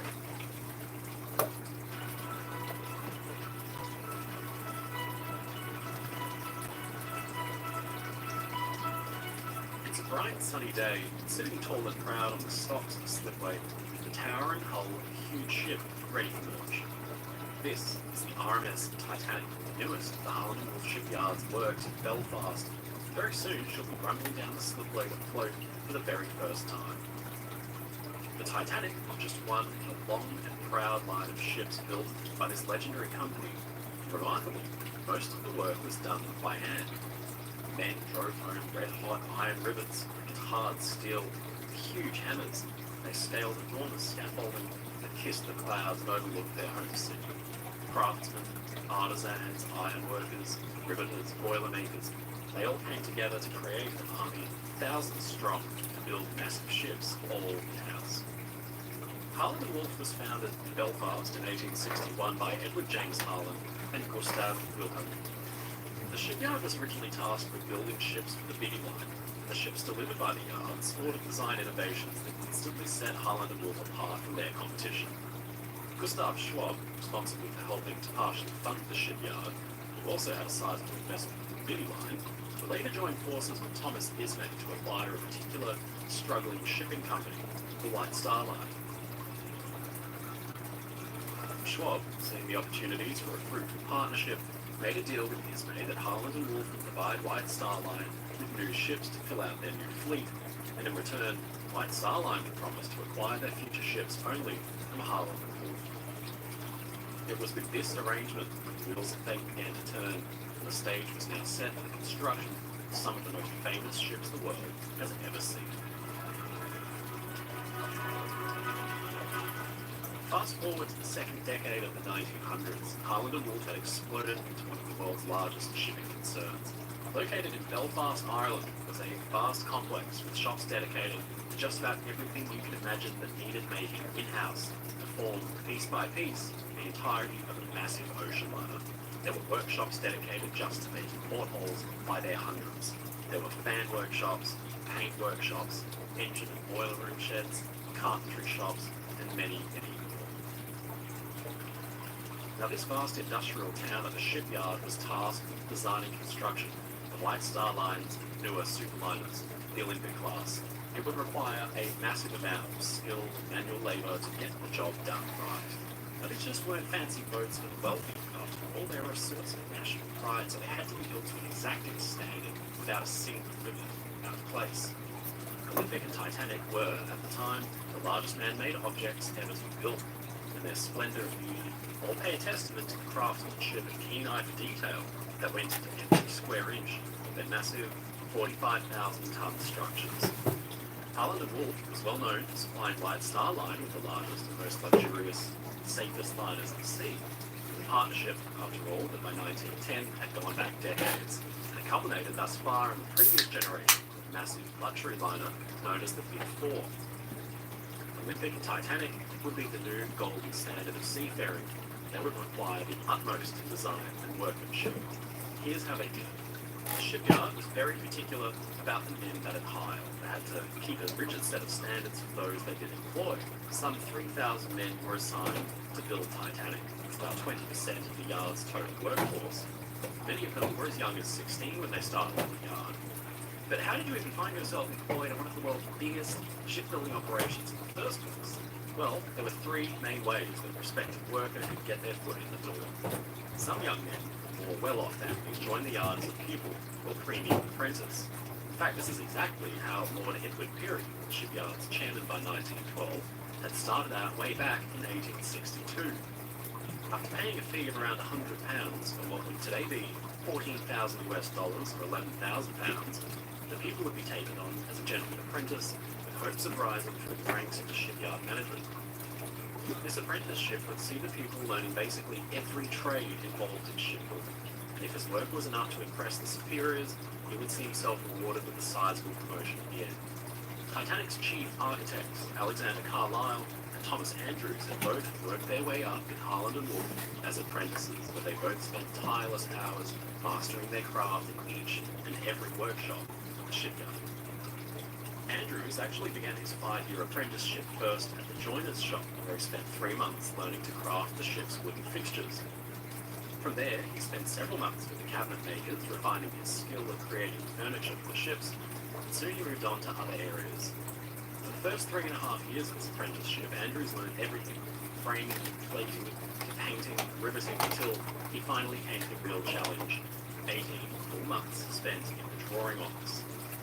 The workers in this area, called draftsmen, were responsible for drawing up the ship's plans, amounting to thousands of pages of blueprints detailing the ship's design down to the last detail. In fact, as part of the process, some plans were even marked out in full scale on the empty floor of massive warehouses. Now, this is truly the backbone of any ship's construction, so an apprentice would spend the most amount of time here plotting out every porthole and rivet, and it's for very good reason. The apprenticeship was designed to shape workers into well-rounded shipwrights who would later oversee the construction of ships on their own. This is exactly what happened in Andrews' case. 20 years after he began his apprenticeship, he found himself as managing director of the yard, overseeing the conception and completion of Olympic and Titanic alongside Carlisle and Peary. But if your family couldn't afford the fee, or you weren't interested in being promoted to management, there were other options available to get started in the yard. A prospective worker could enter the shipyard as a basic apprentice without needing to pay a fee.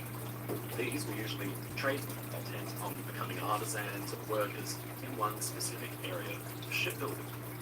While they were rarely promoted into upper management roles, they would typically rise through the ranks in the trade of their choosing. The final, perhaps most humanizing method of finding work would be by means of casual labor. Prospective employees, many of whom were desperate for work of any kind, would assemble outside the yard at around 6 a.m. every day, at which time a foreman would assess the crowd to pick out a crew from amidst the hopeful faces. There were no interviews, tests, or evaluations of any sort. The foreman liked the look of you. You were hired. It was common for a foreman to choose the same men repeatedly, meaning they were good workers. This also meant that many unfortunate men who the foreman didn't fancy would have to return home to their families with no hope of pay. Chevy makes affordable vehicles that help you enjoy life. Enjoy endless possibilities in your new Chevy. Chevrolet, together unstoppable. For those that did successfully find employment in Harland and Wolff, the roles they could find themselves in were as varied as the sprawling yard's facilities themselves.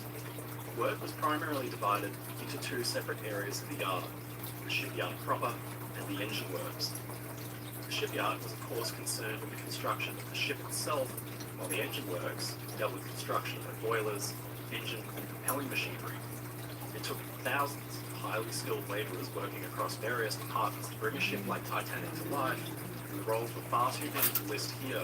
But among the most iconic jobs a worker could find themselves in, the shipyard would be among the team of riveters, generally composed of 4 men, working in tandem to carefully and precisely drive the ship's rivets into her hull, either by hand or with the help of hydraulic machines.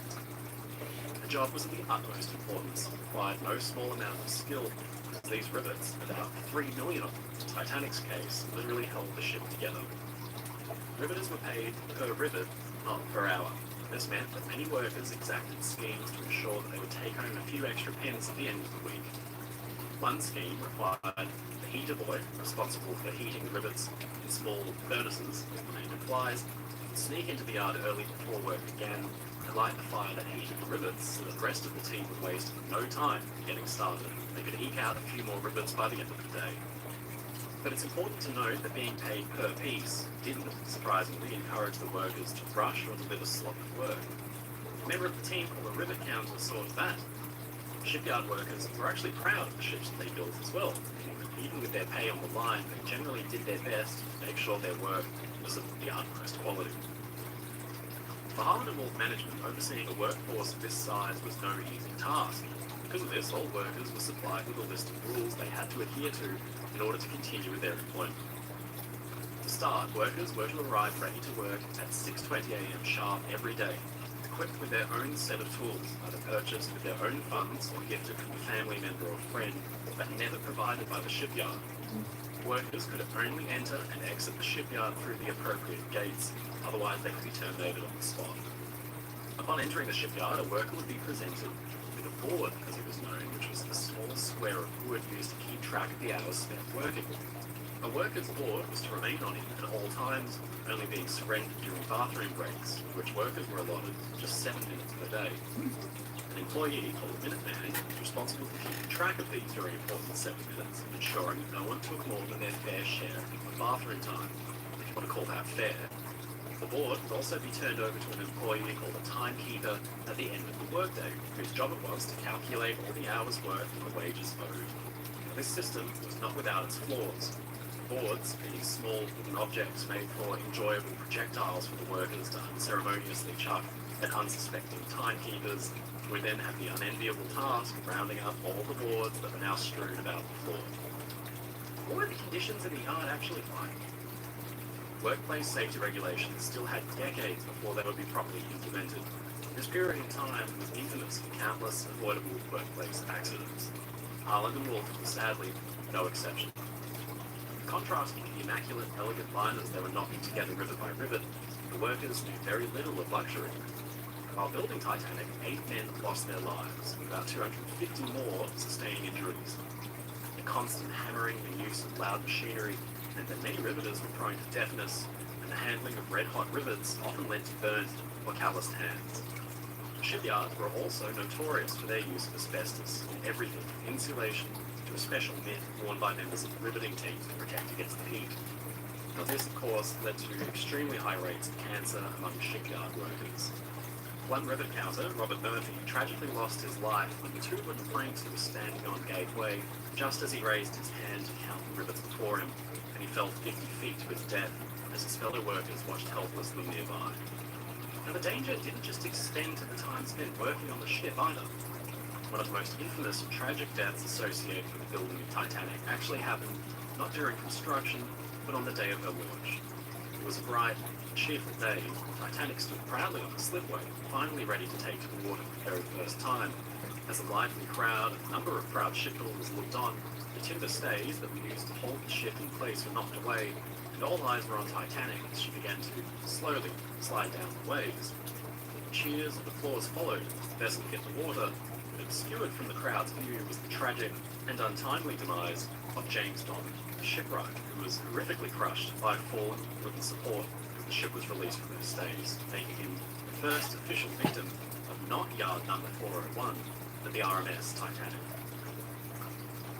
To this day, there are a number of researchers that contend that shipbuilders were at fault for the Titanic disaster. According to this theory, lack of high-quality steel led Harland and Wolff to use substandard iron rivets in the bow section of the ship, which were much weaker than their tougher steel counterparts. Other theories speculate that the company had settled for unskilled riveters due to a shortage of workers in skilled trades, but it's simply not true.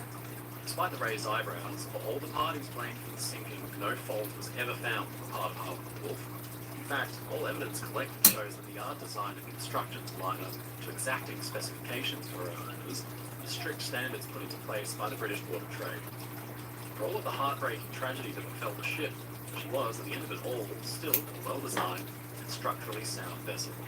Tests have been conducted on Titanic's steel, and was shown to be brittle, which was standard for the time.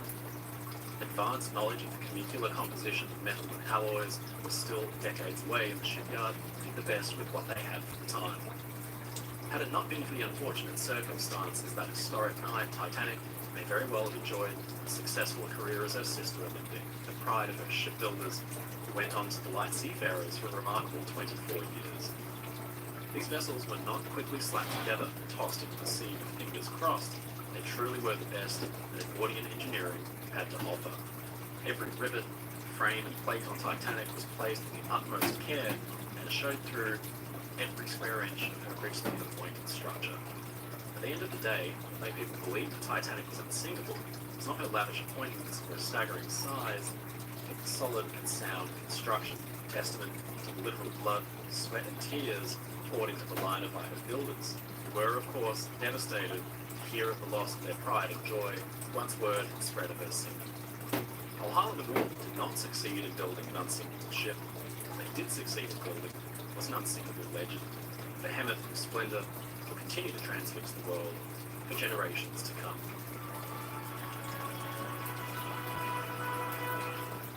With just one swipe, ignite.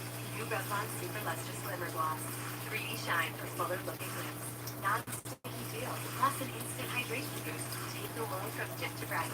Spark something. New Revlon Glimmer Gloss. If you want serious cash for your old gold, just look for the Big Red Awning. Serious cash for your gold jewelry, coins, watches, and diamond jewelry. Because when you see red, you'll see green. At the showroom on Union, 4230 Union Road, Airport Plaza. Appointments not necessary, but appreciated. Just look for the Big Red Awning, because when you see red, you'll see green. At the showroom on Union. In the Second World War, German U-boats hunted Allied shipping with ruthless efficiency, claiming thousands of victims, threatening Britain's sea lanes. In fact, Winston Churchill famously went on to say that the one thing that worried him most during the war was the U-boat threat. German submarine captains racked up impressive kill tallies. In fact, if I were to ask you what the most successful submarine of all time was, then you might think it had come from that war, World War II. But, incredibly, you'd actually have to cast the history books back nearly 20 years prior to the First World War.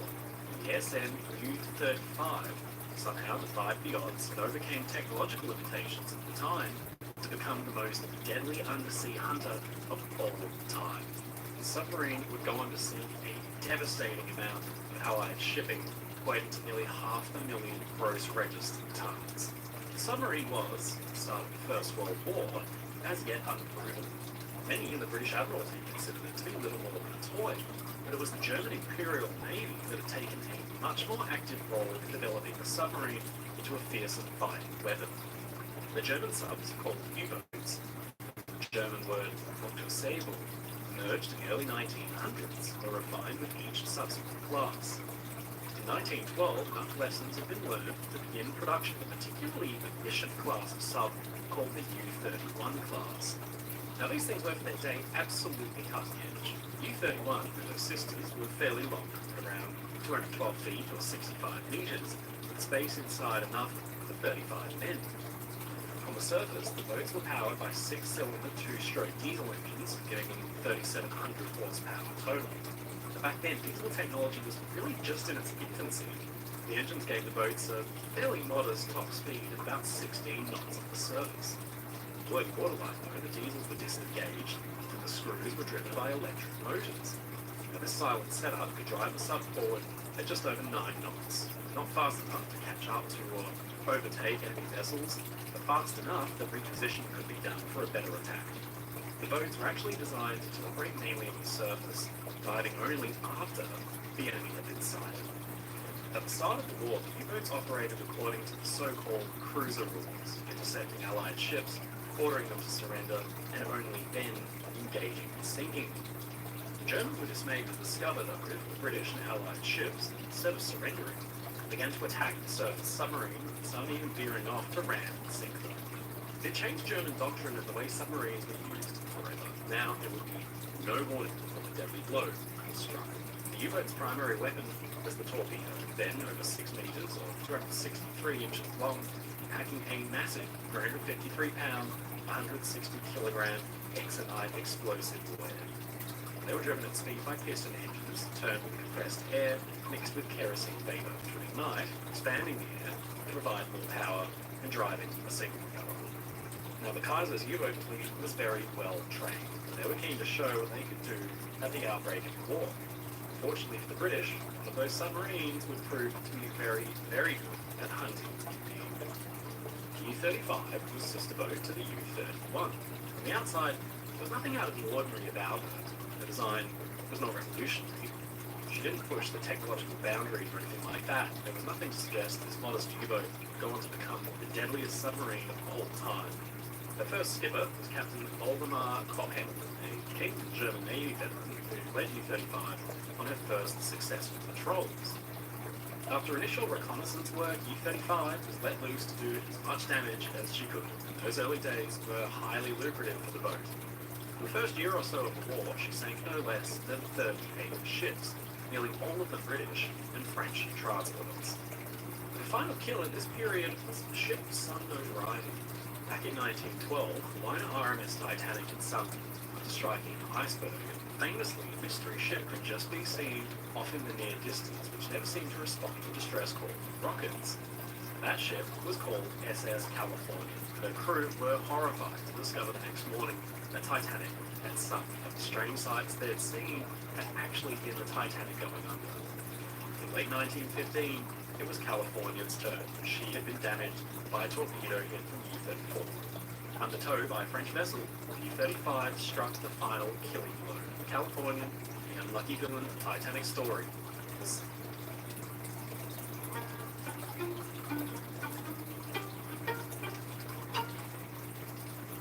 At that point in 1915, the war had been going very well indeed for U-35, but something was about to happen that would blast her kill count into the stratosphere.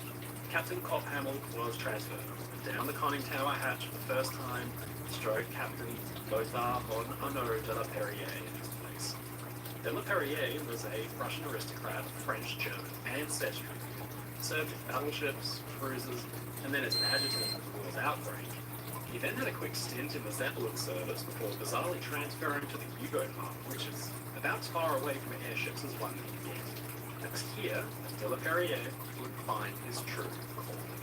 In January 1916, U-35 began to take a deadly toll on British and Allied shipping. Working away through the Mediterranean, U-35 would engage enemy ships according to the old prize rules. De la Perrière himself explained when he said, "We stopped the vessels, the crews boarded the lifeboats, we inspected the ship's documents, told the crews how they could reach the next port, and then sank the stolen prize." It meant that U-35 achieved most of her kills, not with torpedoes, but with her single deck gun. And most of U-35's victims at this time were cargo ships, less than about 5,000 tons, but a few notable exceptions stand out. In February 1916, she encountered and sank the beautiful old French ocean liner La Provence. Then, in October, the troop ship, former liner Gaulia. Gaulia had been another French liner operated by the same company as La Provence, the Compagnie Générale Transatlantique, or CGT. This time, de la Perrière did not play by the old prize rules. Instead, he torpedoed Gaulia, and looked on in horror as ammunition deep in the ship's holds detonated. The ocean liner sank in just 15 minutes with more than 1,000 victims. As the war dragged on, 35 sank ship after ship after ship. A glimpse inside her logbook reveals dozens and dozens of ships' names. In April 1917 alone, for example, the U-35 sank the ships Ardas, Mercury, Parkgate, Maple, Miss Morris, India, Giuseppe Acame, Odysseus, Straboli, Patagonia, Panagi, Drakatos, Brisbane River, Corfu, Fernmore, Trekiev, Sowell, Leso Castle, Lodale, Netmore, Bandiera e Moro, Vienna and Prof. Luigi, Nordson, Travore, Wilhelm Krag, and Triana. Then, one day, the familiar shape of a four-funneled ocean liner came into view in the boat's crosshairs. De la Perrière gazed through and recognized the mighty ocean liner Olympic, sister ship Titanic, then serving as a trooper. Fortunately for the ocean liner, conditions were bad enough as to prohibit an attack, and she got away unscathed. U-35's July to August 1916 patrol stands as one of the most successful submarine patrols of all time because the boat sank no fewer than 54 ships for about 90,000 gross registered tons and having only used 4 torpedoes.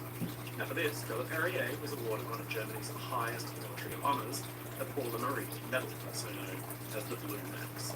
Now by 1918, de la Perrier and his boat had done some devastating damage to the Allies.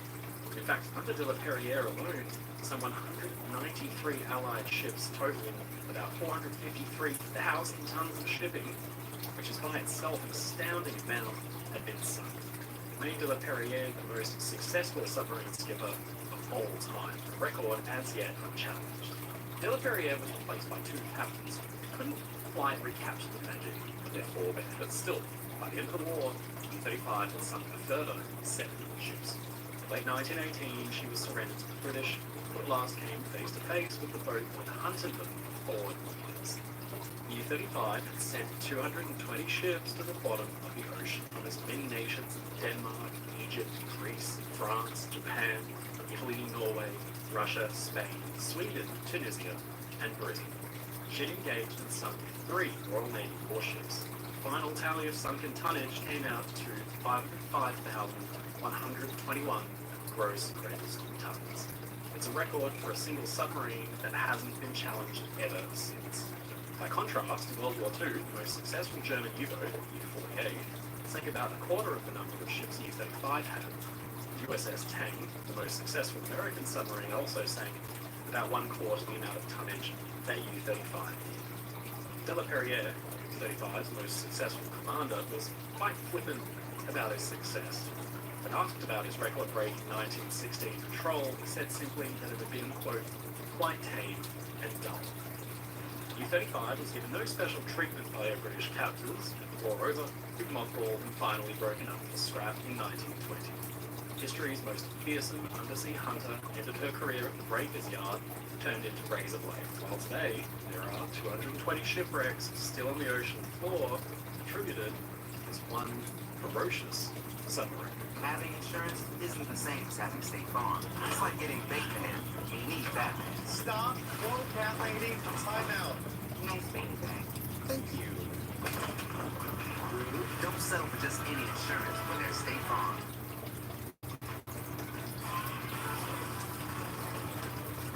First you hear it, then you feel it.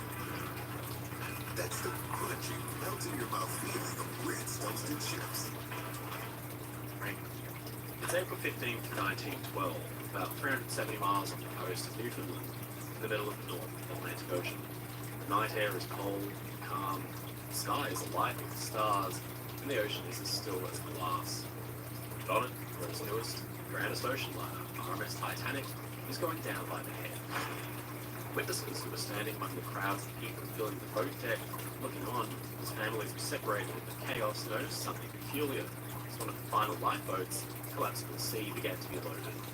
Men were scrambling in panic for a seat, and among them was none other than J. Bruce Ismay, president of the White Star Line, finding a place in the lifeboat determined to save his own life, rather than going down with his ship as honor would dictate. He successfully escaped, while 1,500 others, including women and children, perished behind him. The head wasted no time alerting the public to the scandalous details of Ismay's escape during the sinking. He was branded a coward, the press and the public in agreement that as chairman of the White Star Line, Ismay's rightful place was alongside the captain on the bridge, awaiting the ship's final plunge. But then came allegations that Ismay had urged Captain Smith to push for a faster crossing during the maiden voyage. It earned him a lifetime of scorn and a ruined reputation which lasts to this day. In movie adaptations of the sinking, Ismay is always depicted as a greedy, tactless villain twirling his moustache and making the selfish decision to save himself over others at the very last moment. But as with all things, the reality is a lot more complicated. Born in Crosby, Lancashire in 1862, Ismay was destined for the shipping business from the very start. In the early years of his career, he worked under his father, Thomas Ismay, who at the time was the chair of the White Star Line, one of the premier transatlantic passenger lines. Upon Thomas's death in 1899, Joseph, or Bruce as he was more commonly known, assumed the role of chairman of the line, and his first order of business was to couple his father's last ship, the Celtic, with not just a single sister, but a trio of them comprising what would be known as the Big Four. These ships, Celtic, Cedric, Adriatic, and Baltic, were the largest and most luxurious liners to take to the water at the time, and they were a resounding success for the company. This success would only last for a few years before their competitors' Cunard Line responded with their own suitable liners, the Speed Queens Mauritania and Lusitania. Now, Esme knew that White Star Line needed to respond. The transatlantic game at the time was like a never-ending game of one-upsmanship. Legend has it that at a dinner meeting in 1907 with Lord Peary, chairman of Harland and Wolff Shipbuilders, the two men devised a plan for a trio of ships that would outclass the Cunard Greyhounds, which would result, of course, in the construction of the Olympic class, beginning with Olympic, the later sister being Britannic, and of course, centre of it all, the ill-fated RMS Titanic. Now, it wasn't uncommon for Esme to travel on his ships during their maiden voyages. This was the case in April of 1912 as he boarded the Titanic, preparing to make the crossing between Southampton and New York, back again. As we know, this round trip would be cut short by a cruel twist of fate, and it's believed by some that Esme was far from blameless in the tragic foundering of the liner. Elizabeth Lyons, a first-class passenger travelling on Titanic, recalled overhearing a conversation on board the ship between Esme and Captain Smith, which the men were discussing the prospect of putting more pressure on the boilers in an attempt to potentially speed up the ship's crossing. The conversation gave rise to the rumour that Esme coerced Smith into speeding the ship into the ice field, therefore dooming the liner. He's quoted as saying, "Things are working smoothly, the machinery is bearing the test and the boilers are working well. We'll beat Olympic and get into New York on Tuesday." But while many took this to mean the ship would be pushed harder than Olympic's crossing time from the year before, it was likely just an observation.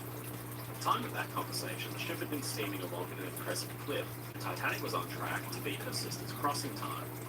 But it was also not up to Esme to make decisions as to the ship's operation. Those decisions lay entirely with the ship's master, Smith, and Esme, while he was the ship's owner, was officially making the crossing as a passenger, not an officer or crew member. It's been said that Esme, White Star Line's managing director, could put undue pressure on Captain Smith to make it into New York early. But evidence seems to show that Esme was one to mostly honour his role as passenger when it came to decision-making and defer judgment to the ship's officers and crew. When Olympic had first entered service, Esme exchanged a series of communiques with Philip Franklin, the chairman of the White Star Line's parent company, the International Mercantile Marine. Franklin was pushing for Olympic to dock early at New York for Tuesday night instead of the Wednesday morning. Esme responded, "As you are aware, I am not favourably disposed to trying to land passengers on Tuesday afternoon, but if after talking the matter over with Lord Peary, Captain Smith, and Mr. Bell, the consensus of opinion is in favour of this being done, you may rest assured that I will not allow my individual feelings to stand in the way." Now, this response does not paint a picture of a man keen to rush his ship into harm's way. He mentioned specifically that he would first need to get the consent of Captain Smith, Joseph Bell, Olympic's chief engineer, and Lord Peary from the Harland and Wolff shipyard. Now, obviously, Esme could never truly be just an ordinary passenger, but when it came to decision-making on the ship's run, it doesn't seem like Esme would want to overrule the captain. In fact, far from being one to put pressure on the ship's crew to land early, it seems that Esme, early on in Olympic's career, was of the exact opposite opinion. Although landing on the Tuesday night would be a benefit to the ship, she could be prepared for the return voyage sooner and easier, passengers could opt to sleep on board for the night if they wanted. Esme was clearly still no fan of early landings. On the topic, he said to Franklin, "As I have repeatedly stated, I feel very strongly that passengers would be far more satisfied to know when they left here they would not land until Wednesday morning rather than be in a state of uncertainty in regard to this for the whole of the trip. I do not think you could have ever experienced the miseries of a night landing in New York. If you've done so, I think your views might be altered." Now, by the time Titanic was steaming on her maiden voyage, the concept of landing on a Tuesday night instead of the Wednesday morning may have become more familiar, so chances are they may have been a little bit more flippant about it aboard Titanic. But as a character study, this does not sound like the kind of moustache-twirling villain who was keen to put pressure on the ship's crew to make an early landing in New York in the first place. Further blame was cast on Esme for his decision to apparently disregard the ice warnings which had been sent by other vessels. As with the ship's speed, once again not within Esme's purview to decide what should be done with the ice warnings. While several witnesses describe Ismay flashing the Marconigram with ice warnings from the nearby ship Baltic on a Big Four, and subsequently downplaying the danger, this was in no way a show of negligence or carelessness. The messages had already been handed off to Ismay by Captain Smith, who had received them and then made note of them in their positions before passing the information along to Ismay. It was entirely common for Ismay and other higher-ups, like Tom Sanders, the ship's designer, to keep tabs on the ship's performance throughout her maiden voyage and assure that everything was functioning as intended. Weather reports, like those from Baltic, were also part of this routine, and what Smith chose to do once he received these warnings is no real reflection on Ismay. It was merely using the Marconigrams, which were then the absolute latest technology at sea and a marvel in their own right, to make conversation with passengers throughout the voyage. Shortly after the collision of the iceberg, Ismay gathered with the ship's officers on the bridge to discuss the extent of the damage. Donned in pajamas, an overcoat, and slippers, he was one of the first people on board to learn Titanic's impending fate. Despite knowing full well that the iceberg had damaged his ship mortally, Ismay reportedly proceeded onto the boat deck as the passenger mustered a serene smile on his face, careful not to let his expression betray him in case panic should spread among the passengers. As lifeboats began to be loaded and lowered away, Ismay himself, travelling as an ordinary passenger, spent 2 hours, almost the entirety of the time it took the ship to sink, ushering women and children into the boats and helping the ship's officers maintain order. One woman reportedly approached the boat with Ismay saying, "Come along and jump in." She replied, "But I'm only a stewardess." Ismay saw her hesitation and responded, "Never mind, you are a woman. Take your place."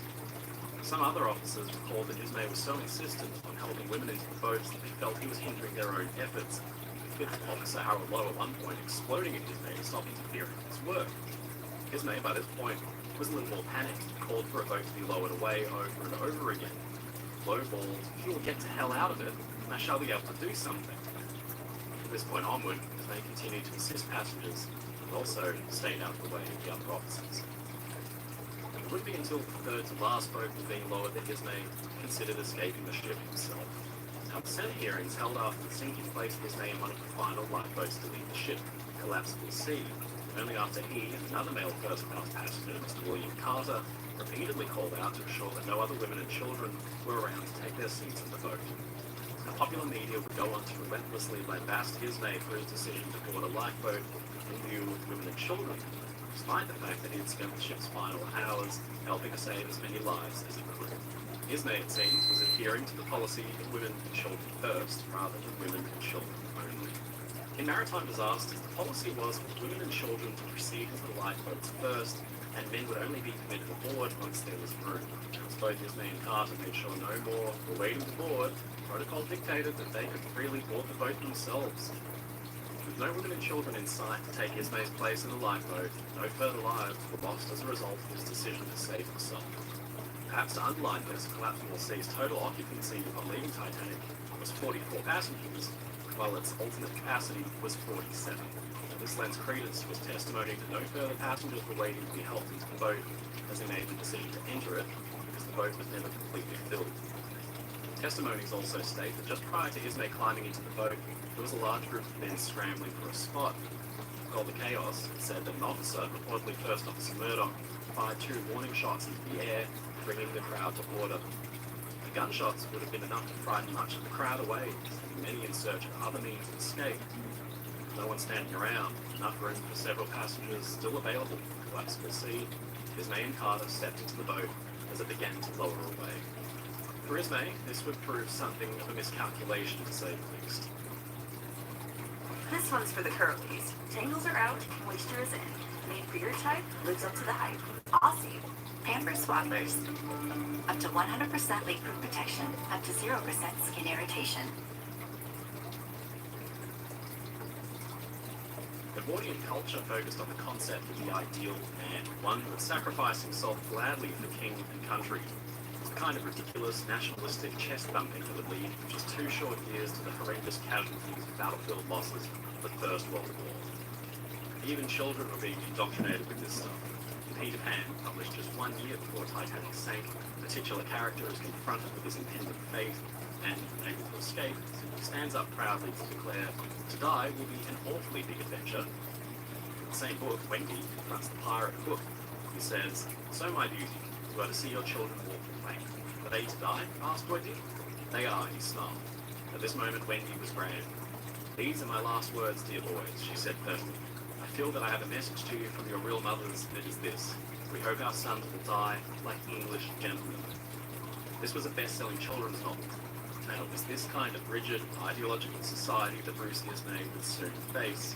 The Titanic sank, the lights cut out, and the ship was finally plunged into darkness. Ismay sat facing away. He couldn't bring himself to watch. Once rescue arrived, conflicting accounts of Ismay's actions once again served to muddy his reputation. Some witnesses later claimed that upon boarding Carpathia, Ismay immediately set about loudly and boisterously claiming, "I'm Ismay, I'm Ismay. For God's sake, get me something to eat. I'm starved. I don't care what it costs or what it is. Bring it to me." Another variation alleges that he was shouting to be immediately shown to the stateroom, then reportedly sequestered himself in the stateroom of the ship's doctor, refusing to speak to anyone in order to hide from the scrutiny of passengers. But Ismay's official testimony, as well as the testimony of others on board, directly contradict this story. Riddled with trauma, having just endured a night floating in a rickety lifeboat with no food or water and a freezing northern landing, it isn't likely that Ismay would have been a man with enough vigor to be loudly making demands. By all accounts, Ismay was a shattered husk of the man he'd been the day before. After he came on board, Ismay is reported to have been standing with his back against the bulkhead, refusing all offers of food and water, only quietly requesting after some time that he be shown to a room where he could be alone. He was shaking like a leaf. While in his room, he spent the rest of the journey to New York in heavily medicated days, grief-stricken over the loss of Titanic and the souls who went down with her. Second Officer Lightoller and first-class passenger Jack Thayer both visited him in his stateroom on Carpathia, where they recall a deeply shaken Ismay, repeating again and again that he should have gone down with his ship. They didn't realize so many women had perished. Ismay believed that he had left behind an empty ship, and survivor's guilt left him in a nearly catatonic state for the remainder of the journey to New York. Interestingly, before reaching New York, a few Marconograms were sent out from Carpathia to White Star's New York office under a clever code name, signed Yandy, which Ismay spelled backwards. First sent news of the sinking, and a few hours later, another telegram was sent requesting the White Star's vessel Cedric, another one of the Big Four, be made ready immediately for a journey back home to Britain for himself and Titanic's surviving officers. Now, Ismay's critics point to these telegrams as evidence that Ismay was attempting to flee from the Senate inquiries that he knew would come to pass, realizing full well that he would be in danger of being held liable for the sinking.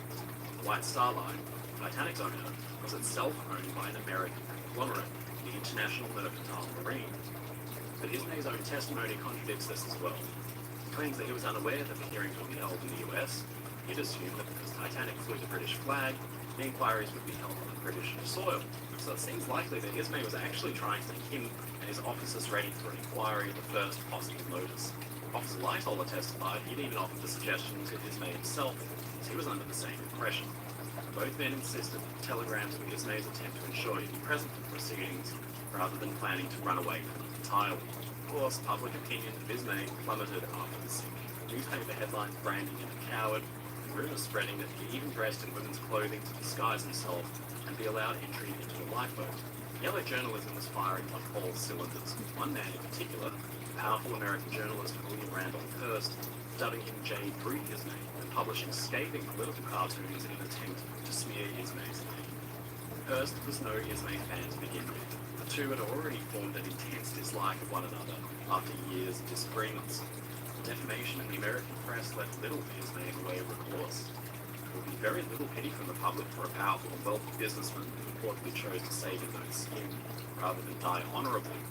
Other journalists were gentler with their assessment, but the undertone still remained, with one journalist simply remarking, "It is not given to everybody to be a hero."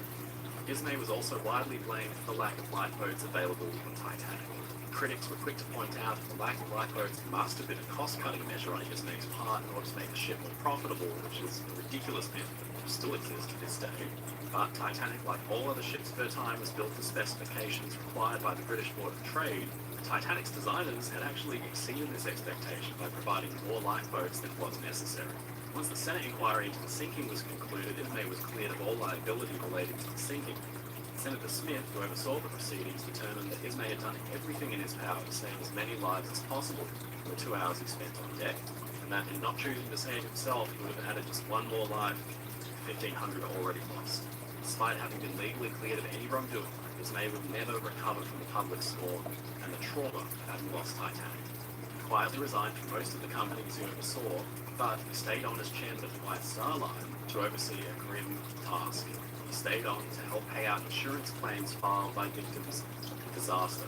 It said that there wasn't a single following board meeting where Ismay did not bring up on the agenda the payment of claims to victims' families. He became a recluse and absolutely retreated from public view until his death in 1937. It said the Titanic became a taboo subject among his family, and no one was able to mention it. 1 year before his death, his granddaughter Evelyn naively asked if he'd ever been involved in a shipwreck. In possibly the first and last occasion of Ismay ever speaking of Titanic after the sinking, he simply replied, "Yes, I was once on a ship that was thought to be in sink." With all the drama surrounding the Titanic disaster and 1,500 lives lost, the public was clamoring to find a scapegoat, and Ismay fit the bill perfectly. He had all the makings of a picture-perfect villain, a businessman who inherited a business from his father, immense wealth, and the decision to save his own life over those of women and children.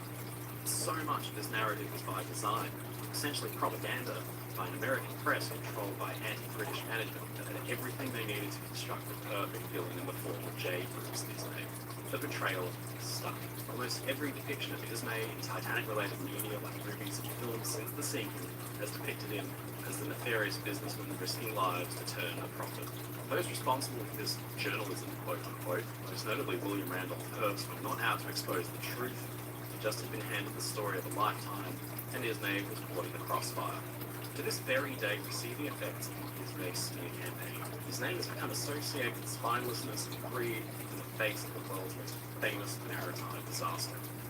But only by challenging this narrative and actually studying the facts do we come to appreciate the complexity of Ismay's position. Many argue that Bruce Ismay was a man who died twice, officially in 1947, but perhaps in a more significant, painful way, on the morning of April 15th, 1912.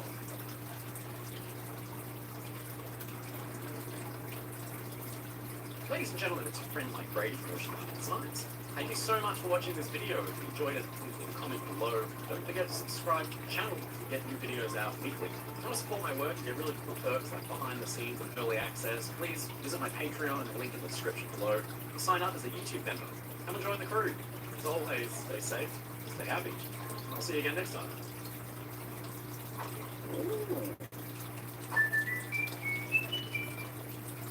New chips at where date bites are so soft. With chocolate chips. So not good. So irresistibly good.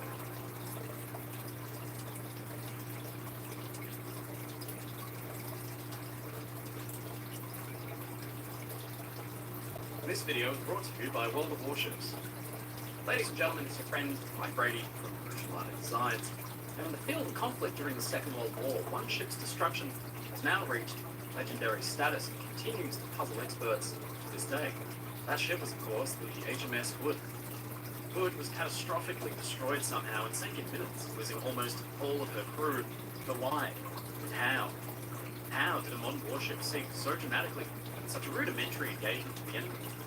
Many sources would say that Hood was poorly armoured, leaving a vulnerable Achilles heel. But as you will find out, this was not exactly true. The real cause of the disaster may have been partly foretold by the Navy for over 20 years before it actually happened.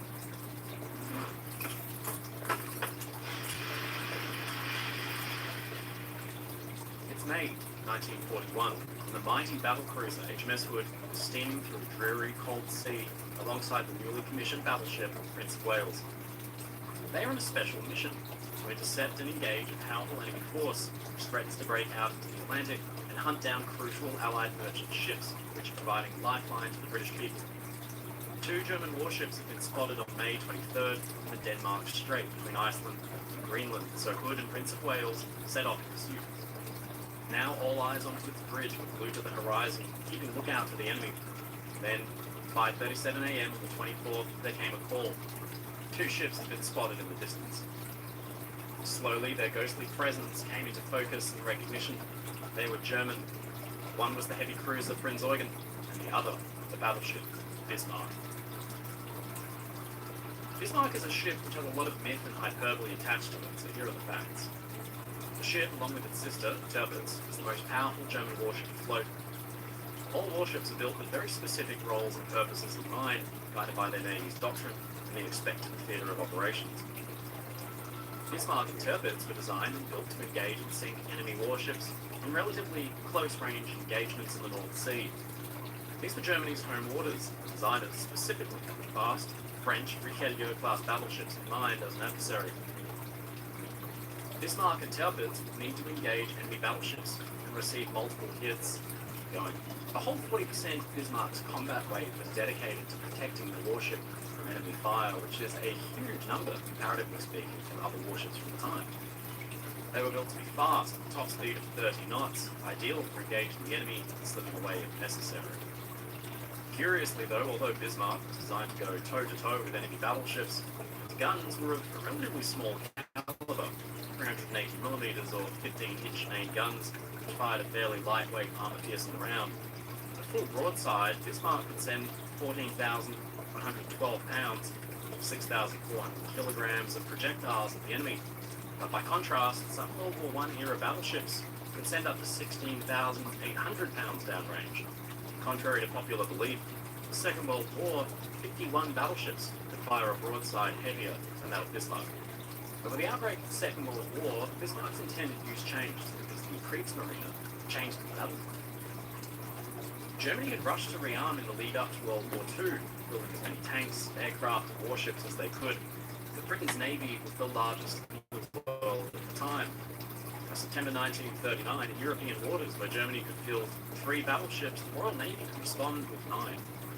Germany's Kriegsmarine had 7 cruisers, and the Royal Navy 35. The number of destroyers was an even more dramatic contrast. Germany had 22, but the British had 95. Germany's leadership knew that they couldn't compete with the Royal Navy in the same way that they had during the First World War, so they shifted their tactics. Instead of engaging British capital ships toe-to-toe, the Kriegsmarine would leverage its warships and powerful submarine fleet to hunt and raiders to try and haul British merchant shipping. The lifeblood of the island nation during wartime, the Kriegsmarine could sink enough merchant ship convoys that Britain might starve. Bismarck and Tirpitz were assigned new roles.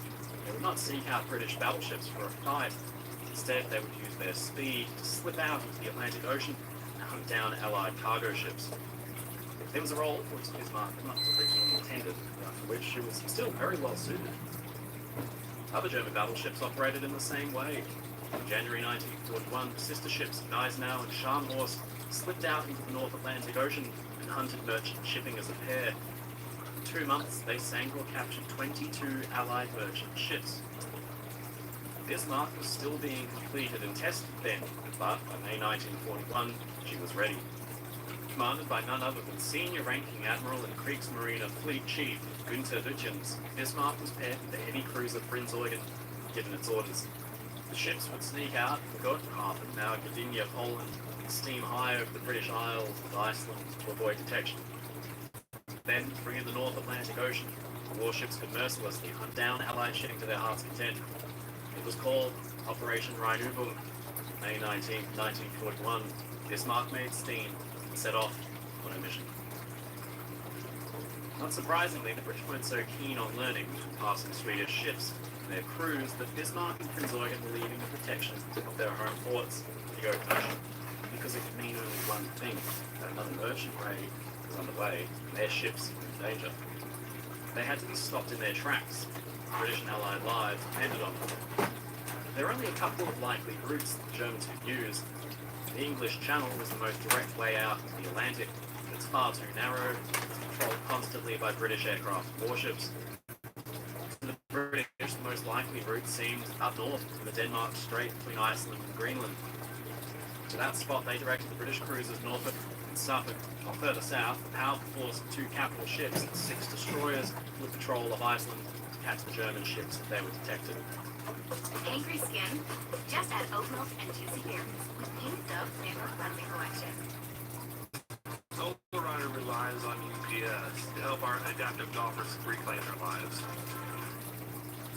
British capital ships were 2 of the most powerful afloat European waters.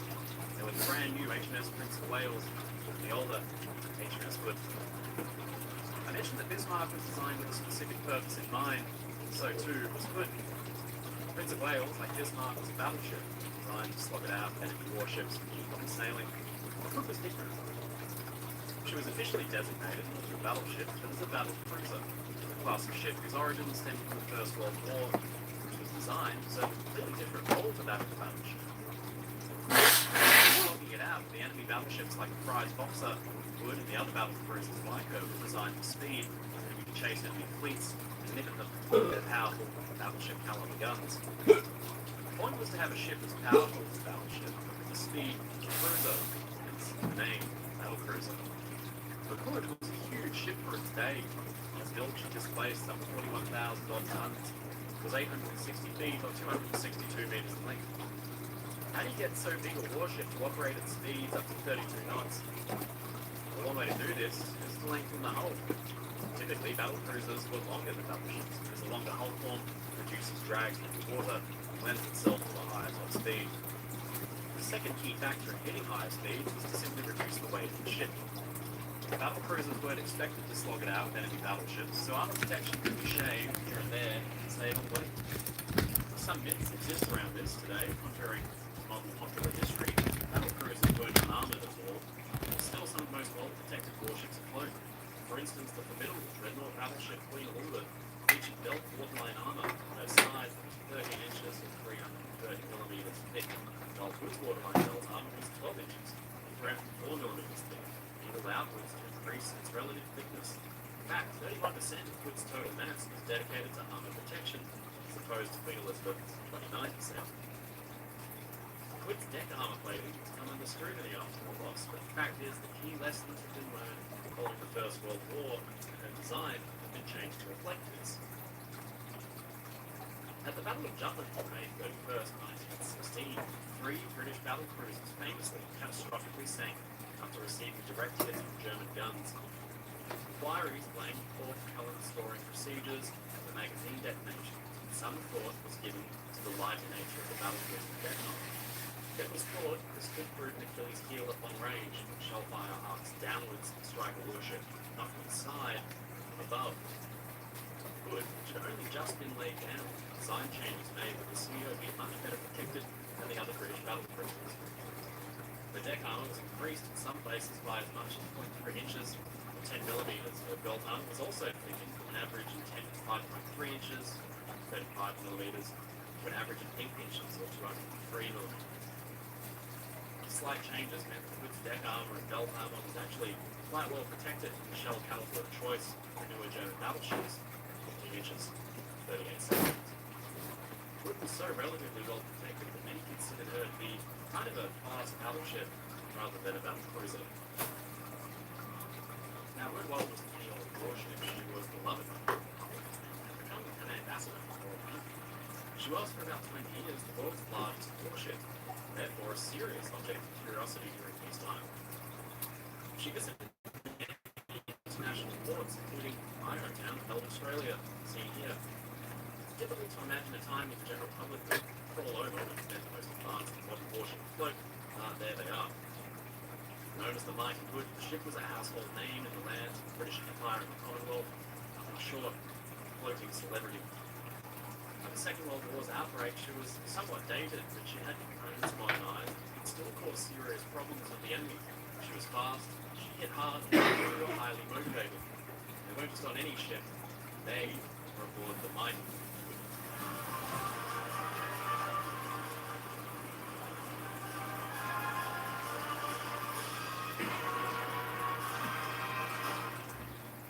Before we get on, a quick word of thanks to today's sponsor. If you've enjoyed the 3D models that I used to animate this video, then we've got all the warships to thank. The team have created dozens of highly accurate, realistic models of famous warships from history for their game. I'm actually really excited to talk about this game because I've been personally playing it for 7 years now. In it, you can take command of mighty battleships and battle cruisers like Bismarck and Hood, engage enemy players in epic naval battles. It's fun, addictive, and a really valuable educational source because you can even reveal the armor scheme of famous warships and see how they were built. Follow the link on the screen or in the description of this video to get free goodies when you sign up. Get 5 gold doubloons, in currency, 7 days of free premium account, 2 million credits which you can buy ships and modules with, your very own premium tier 4 ship with a skilled commander, captain it. The game's free to play, so head to worldwarships.com today to take command of your ship and start playing. On site with me in Vancouver is Adam Smith of Oracle, is our OCO on the Vector stage. So Adam, can you give us a quick overview, not just of Oracle in general, but Santa Tomas and what you're advancing in Mexico when it comes to copper? Certainly, I could do that. Thank you for the interview today, Rachel. Good morning. Good to see you in person. Nice to see you in Vancouver, yes. Yes. Orocco's asset in Santa Tomas Porphyry Copper Deposit is a large 1.1 billion ton copper deposit at surface, at low elevation, close to the infrastructure in northwest Mexico. We straddle the Sinaloa and Chihuahua borders. The project has reached the PEA stage where it has an almost $2 billion post-tax NPV at today's copper price. IRR is approaching 26 to 28% at today's copper price. So it's a big, robust source of copper, estimated with a 22.6-year mine life, producing 108,000 tons of copper per year, with a lot of optionality. There's 250 million tons of resource, not included in the current mine plan. There's a 550 million ton resource owned by the Chinese company Jinchuan, 14 kilometers north of us, and there's phase 2 drilling coming up that could expand that resource. So it's a big tier 1 copper discovery in an excellent location in a country that has just announced measures to turbocharge mining investment. So both Plan Mexico rolls up to red carpet for investors. So great jurisdiction, great local infrastructure, community acceptance, and revenue approaching $1 billion a year from 108,000 tons of copper per annum, with very, very good margins, clean, concentrate, that can be shipped to nearby port. So it's got all the elements, it ticks all the boxes for a big porphyry copper deposit. And I think our interview is very timely because not only are we seeing rising copper prices early in the year, but we're seeing Mexico unveil.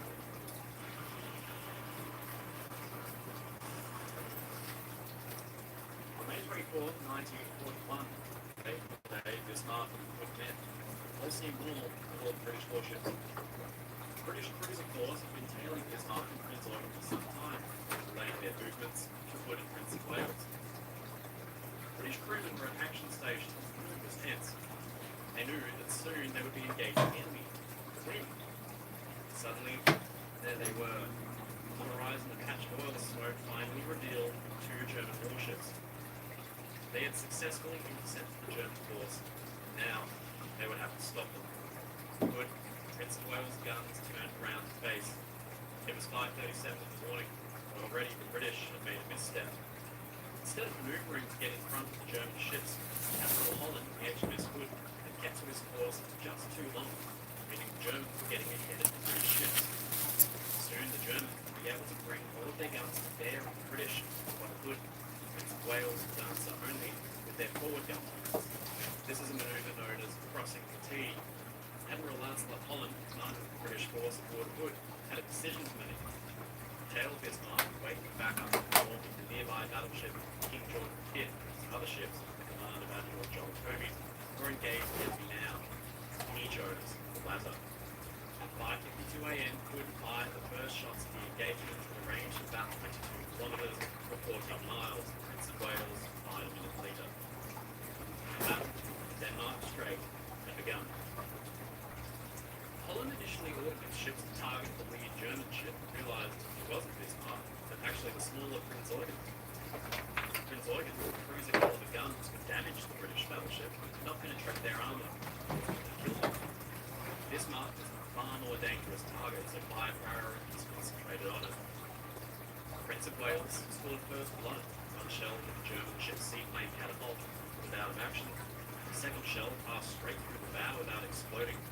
The third detonated on the borderline and began to flood Bismarck's forward compartments. This was good gunnery for Prince of Wales, but unfortunately, the forward gun turret fired only one salvo before becoming inoperable and was out of action for the remainder of the engagement. The German ships had so far remained silent. At 5:55, they both fired at Hood. Bismarck's guns achieved remarkable precision. In the opening salvo, the British flagship was bracketed by German shells. The second and third salvo, she was hit. The fire was started on the boat deck and grew by the minute. It's most likely this hit came Bismarck that the Prinz Eugen, smaller caliber guns were ideal for dipping at the British ship, causing damage to its deck equipment. Now flames were licking at the base of the ship's mainmast, fueled by detonating ammunition lockers. It was 6 a.m. Even though Hood was on fire, she was still a formidable fighting force. Four Prince of Wales men on the ship's port side who weren't yet engaged in the action watched Hood as she fired her guns and burned. The salvo from Bismarck poured in, crashed all around Hood. Both sides had drawn blood in the engagement. It was the British gunfire that was so far caused the most damage. Then, something horrifying happened. Hood blew up. A sheet of flame suddenly erupted from below the ship's mainmast, searing high up into the sky. Then, with a dull roar, the Prinz apart like a massive explosion, disappeared into a ball of smoke. Then on both Prince of Wales, the German ships watched the yawn as Hood simply ceased to be. 1 second ago, she was like a vast floating town, almost 1,000 feet long, crammed with just over 1,400 men. Now Hood had been blasted in two, the bow section was ripped up clear out of the water. Half a mile away, Prince of Wales was protected with splinters and metal and light debris from her comrade's wreck. Fast and evil, its bow was lit hundreds of feet into the air, shrouded in smoke and flame. Then, just 3 minutes after the explosion, she was gone. Hood was no more.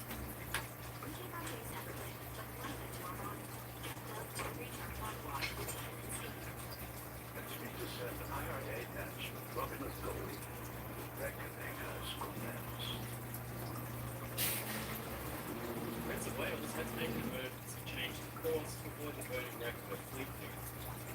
The ship now found itself alone with the combined fire of Prinz Eugen and Bismarck. Shells rained down all around her. She was now less than 14 kilometers away from the enemy, with one main turret out of action. The results were not good. She was hit 7 times with both ships in various locations and suffered casualties because of it. Bismarck's captain wanted to chase the British ship down to finish her off. The operations commander and the lieutenants refused to give his permission. Bismarck's orders were to avoid the Royal Navy at all costs. The British ships slipped away and the Germans pressed on with their mission. As they did, it was already on its way to the sea floor. Up on the surface, only 3 men coming together on a raft awaited rescue. 1,415 men were lost with their ship. So, what had happened? How could a mighty fighting ship be reduced to flaming wreckage in mere seconds? The Navy was shocked by the incident and had to find out as soon as possible what had happened unless a similar fate befall any of their other warships with strength. Only one thing could cause an explosion of that magnitude: violent detonation of the ship's ammunition magazines. But what had set off the magazines and how? Eyewitnesses from Prince of Wales recalled shots seen straddling Hood seconds before she went up. The most obvious answer was that a shell from Bismarck's salvo had not hit the sea around Hood, but plunged through her armour and exploded into the confines of her magazine. An inquiry was launched, and right away Hood's armour protection was placed under scrutiny. The Battle of Jutland was fresh in the minds of Navy planners and senior authorities. But why did Hood suffer a similar fate to the battle cruisers lost at Jutland? Her armour had been reinforced specifically to avoid this kind of destruction. Now, the inquiry in the decades since, the prevailing theory that plunging fire was to blame. Bismarck engaged from the distance, had her shells fired high in the air and dropped down on Hood, plunging through her deck armour from above and into the magazines. There was one simple issue with this theory: the ships were just too close. By the time Hood was lost, the range had closed to about 14 kilometres or 9 miles. In terms of naval engagements in the Second World War, this was fairly close range.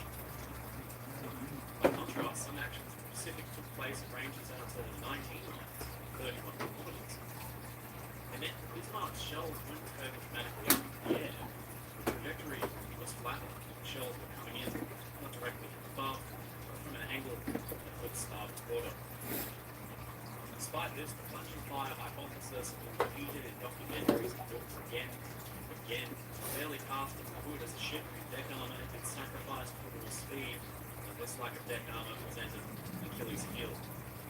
No, it was something else that sank the Hood: plunging fire and a lack of armour. Another hypothesis involved the fire. What if it was much more likely to fear? The gasoline tanks stored near the deck had burned. Their cascading fuel would catch alight and gush through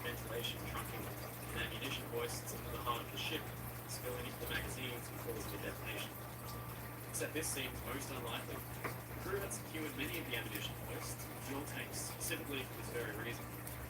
With everything locked up securely, it seems the fire was